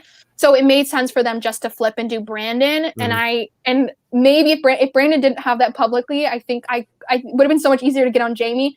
But strategically, it didn't make sense for them. And I knew it didn't make sense for them to do Jamie, but I was really banking on, he's a threat, he has to go. Like, but when you have somebody there, like, Brandon was voting Andrew and he wasn't even there to talk to, so I couldn't even get like me, Will, or Brandon. I couldn't even get the 3 people I wanted the most to vote together. I think the moral of the story, what I learned, is that public idols late game are bad, and taking yourself out of the conversation even worse. Oh, so bad. It was so hard. And I remember, and it sucks too, because I thought I still had a chance, because they were considering it though, and that's the worst part, is sometimes I felt like in this game I needed one of my 8 moves to go right.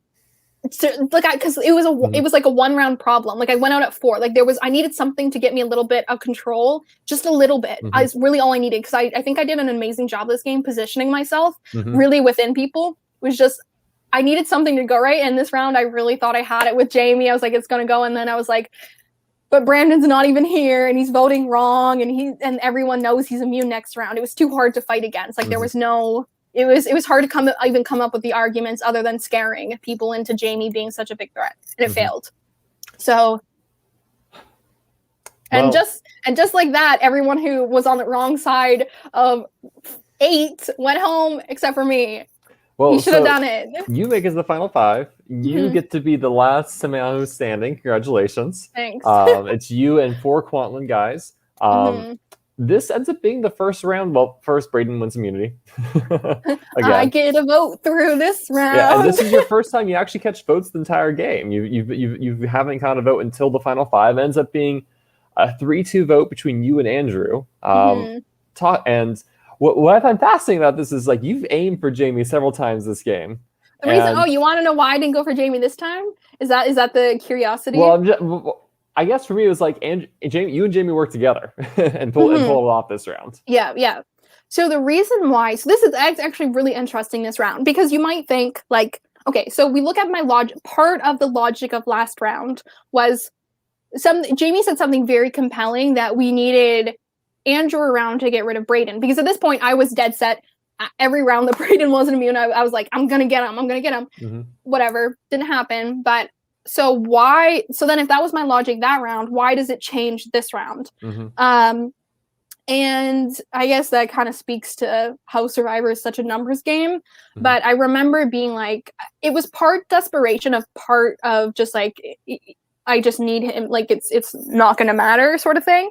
And but it wasn't, I remember being worried about Final Four because this was Final Five, and I remember being like, okay, in my head, I was like, Andrew and Braden are just so chummy. They're so good. I can't have a conversation with Andrew. Like, Andrew doesn't want to do Braden. Andrew doesn't want to vote out Braden, is in my mind that I thought was happening.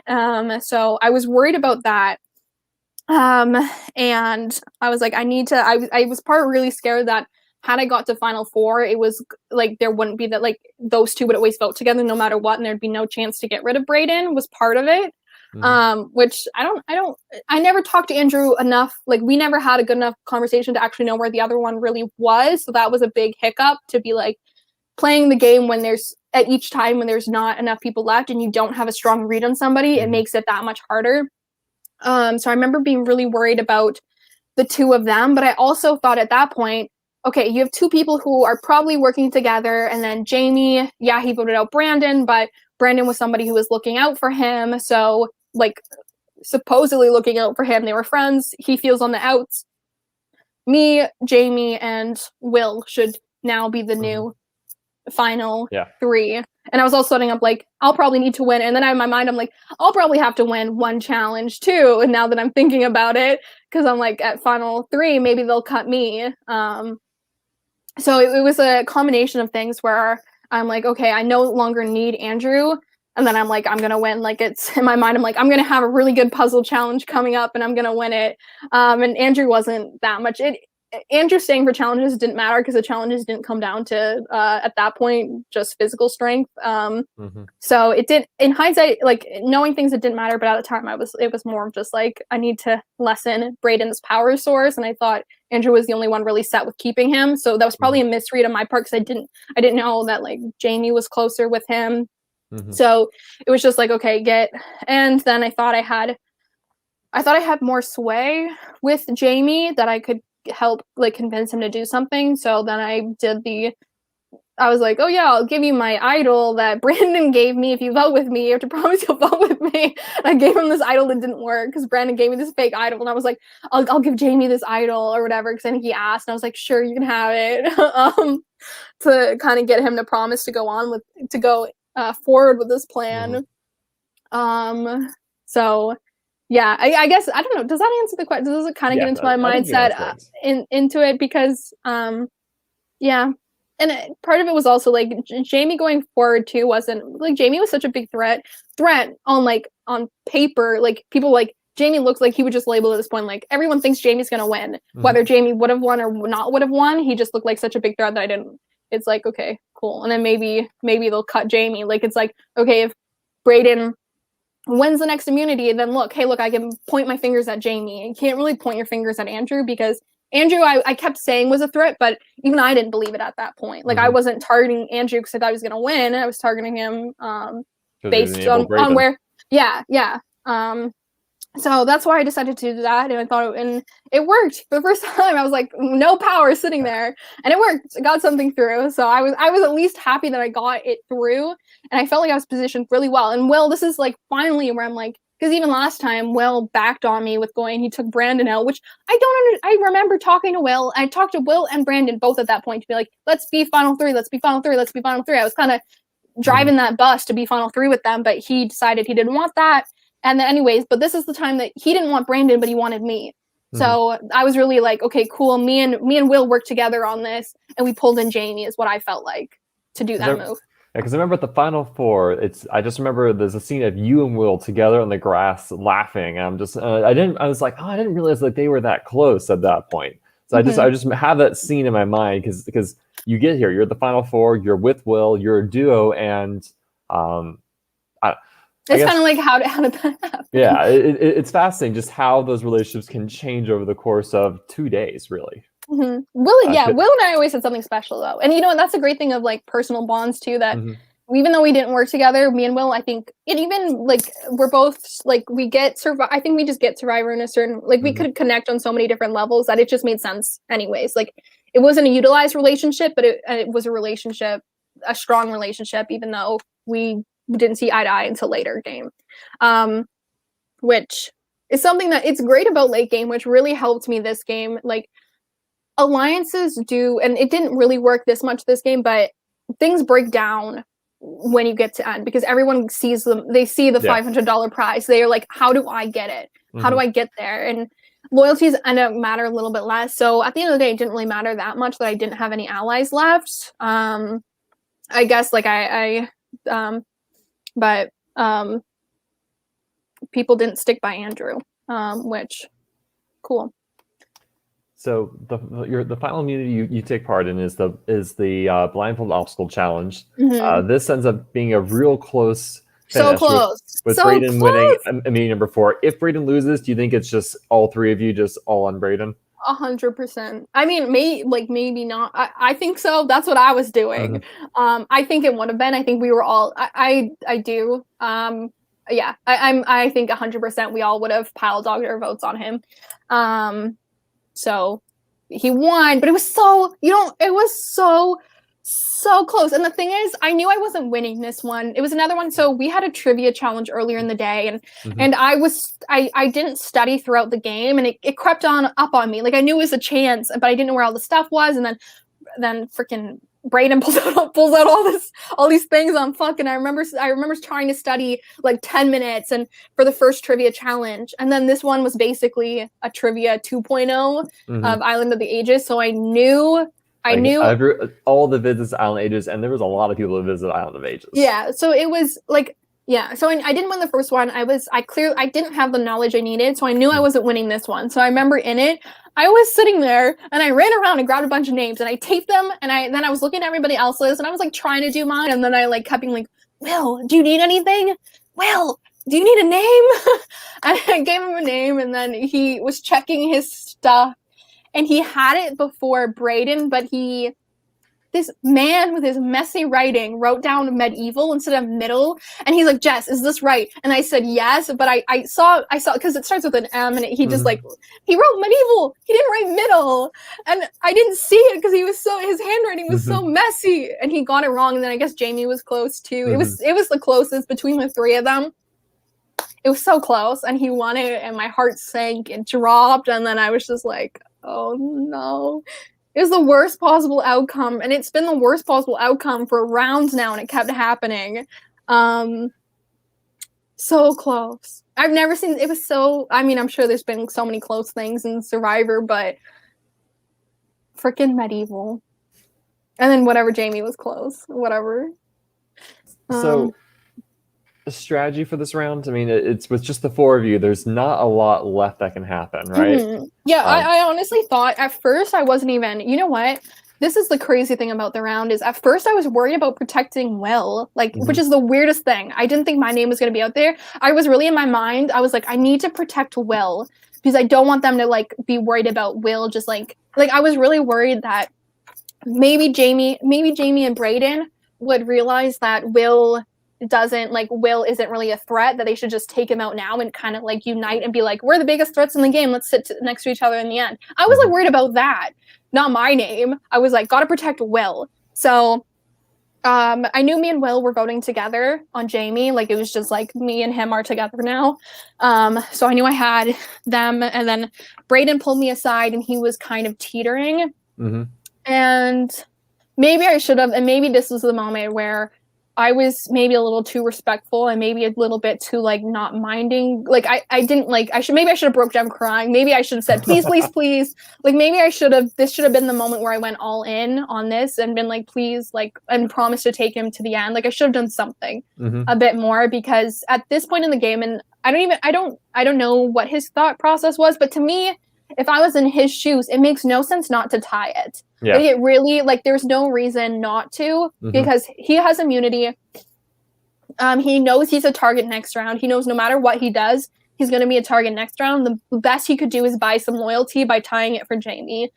Like, to me, it was just like, strategically, it didn't make sense not to tie it. They were pretty good buds since the start of the game. Even if Jamie goes home, you probably get his jury vote. Like, it seems like tying it was a win-win for Braden. Because like there was like, it just made sense. So I'm assuming that was his logic to it. So then, yeah, so it really just came down to me versus Jamie. I remember I think I even asked, this is so dumb. Maybe this was the dumbest thing I did. I remember being like, if you tie it on me, don't tie it on Will. Like, and I remember being so concerned about him. I remember being like, if you choose, I'm like, Braden, just tell me the truth. If you end up tying it, I would rather the votes be on me than they would be on Will. And I think they were always going to go on me anyways. Like, it was going to be me anyways. But my head was like, protect Will, because I was also so confident. I'm like, I'm going to win fire making. I know I am.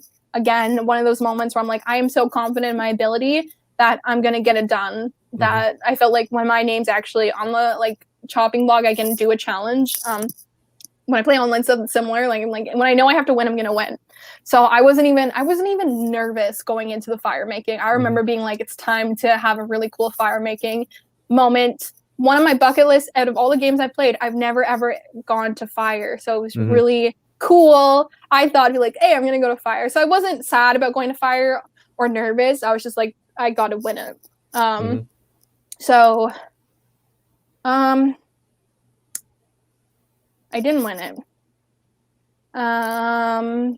Yeah, I misunderstood, and I got disqualified, so I lost. And it was honestly like it was heartbreaking in the sense that like losing sucks, and then there's like another element, I don't know, like just I'm sure so many people know when you're so confident in something, or it's when your expectations are so high, and then to see it fail, it's like another shatter. Like your heart breaks, but then it breaks again because you're just so disappointed because you brought yourself to the level of delusion that you were winning. And I was so there, and I remember being so steady, and so like as it was happening, I was holding it, and I looked over at, like, I was confident enough that I was holding, the ball wasn't moving, and I looked over at Jamie, and I'm like, he's dropping. And then I didn't get it. So it sucked. And I didn't even have a confessional that round. Everyone was so busy. Like, it was late at night. It was super late. And I remember not even being... It ends at 11 p.m. I know. It was so late. I remember not even being pulled for a confessional. I'm like, this is the saddest. Like, I started off this game with such a bang, and then I felt like I went off. Like, yeah, fire making's crazy, but I remember just being so sad, being like, I died because I thought I had something I didn't have. It was a little sad. So that's my game, I guess. Did you get any sleep that night because you go join the jury and then not even out of the game there was any rest? Oh my god, no! You know what? I had this. No, I stayed up the whole night. And then I remember, because we all stayed at the hotel after, and I was up before, like I was laying in bed awake, but I remember waking up like as soon as it was like getting out of bed as soon as it was light out, and then I started writing down my jury stuff. Like I was like, I gotta plan out my questions, I gotta go through everything, and I just couldn't. And I had these little notes. I had like 10 sticky pages full of thoughts just to get them written out. Some about the game, and then some talking about what am I gonna say to the finalists, what do I want to know, all kinds of stuff. But then after that, I didn't sleep, and I replayed that moment over and over. Of the final three, who did you want to see win? Like, what's your 1, 2, 3 before seeing Jamie go out? Before seeing Jamie go out, I would say it's hard to be like, who did I want? I think I had Braden as number 1, Will 2, Jamie 3. And Braden and Will were actually a lot more closer to me. Like, I'm saying Braden number 1, but I think I wanted Will to win. Like, I think I wanted to vote for Will, but going in, like, I remember being like, I have questions. So maybe before questioning, Will was higher, and then after questioning, Will dropped. But Will and Braden were almost tied probably, but I knew Braden had a bit of a strategic edge, like for who I would actually vote for. I probably wanted Will personally, if that makes sense. What pushed you over the edge to voting for Braden in the end? I felt like Will really had to. I don't know. Will would have had to prove. Like, Will I felt like would have really had to fight for it, and he did fight for it. He did a good final tribal council, but it had to, like, some way it had to outshine Braden's, whether it was highlighting. Maybe he should have highlighted Braden's manipulation, because that could have lost Braden the game had that been, I think, maybe more touched on, because the jury wasn't really mad at Will. They were mad at Braden at parts, but for me personally, I wanted to see. I honestly didn't want to hear the loyalty pitch. Like, I did not want, like, for me to get my vote, I really didn't want him to just be like, I was loyal and I kept this alliance together. So like, you kept an alliance that you weren't the figurehead of, and I thought maybe even like highlighting on that he voted off Andrew. He kept me, that he was the most open actually. For a while, I thought he was the most open actual person in the alliance, because he was really the only person at any point to deviate from it at times, truly. In my mind. So I think after, when he just kind of at final, when he lost it a bit for me when he kind of went down the loyalty path a bit, but I didn't mind it too much. But it was more, it was less that Will did stuff wrong. I think it was a good performance, and more that it was really hard to deny Braden the win. Like, I saw myself voting Will against probably so many other people. I would have saw myself voting for Will. But so it wasn't that Will did stuff wrong per se, like maybe little things he could have done more, could have said, expanded on things, but it was more that Braden, you really could not like deny the game he played. Like, looking back, I think he's like was the best person to win, in terms of like he controlled so much, so many people like fell to his beck and call. And I know some people were mad about the manipulation, but I was like kind of like, it's smart. Like, I wish at one point in my life I would have played like that. I can't do it now because my heart's I don't know, I'm not like that anymore. But I was so impressed with everything he did that it was hard to have it out. It was just hard. It was hard because he played so well. And even the 5, I tried not to even hide the 5, like hold the 5 immunities. Like, you could have held it against like either one, be like, well, you could have targeted him sooner, but that was kind of, I just had it as a neutral thing, and been like, aside from the immunities that he needed, people also helped him in challenges that it was like hard to even hold that against. Like, and I like people like, it was hard to fault him. Like, where do you find the fault? I don't know. So yeah, but yeah, sorry, that was my 1, 2, 3. 1 Braden, 2 Will, 3 Jamie.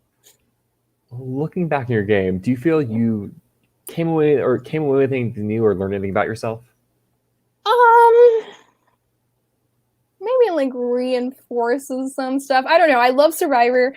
Survivor is such a great outlet for me, because I think out of everything, what I really like pride myself on is the ability to think through situations. And this game really challenged me, and maybe I made, I don't know. It was just something that like, I think I come off a certain way where I'm such like, I'm an introvert, I'm really weird, and I don't know, like Survivor challenges everything that I'm kind of like, I'm not super confident in myself, but then I'm able, I don't know, I was just like kind of proud that I'm able to like kind of stick through things and like really challenge myself to be as dominant as I kind of can be, where in other parts of life and stuff I don't sometimes. So, and it's like having faith in your ability to make the right calls, like trust yourself, which is so hard to do in Survivor, and maybe in life people do that too, but it really challenges you in that aspect, and really get to the core of what type of like player you are, and what you want to like, what do you take pride in about yourself too, because so many people like, they'll say like,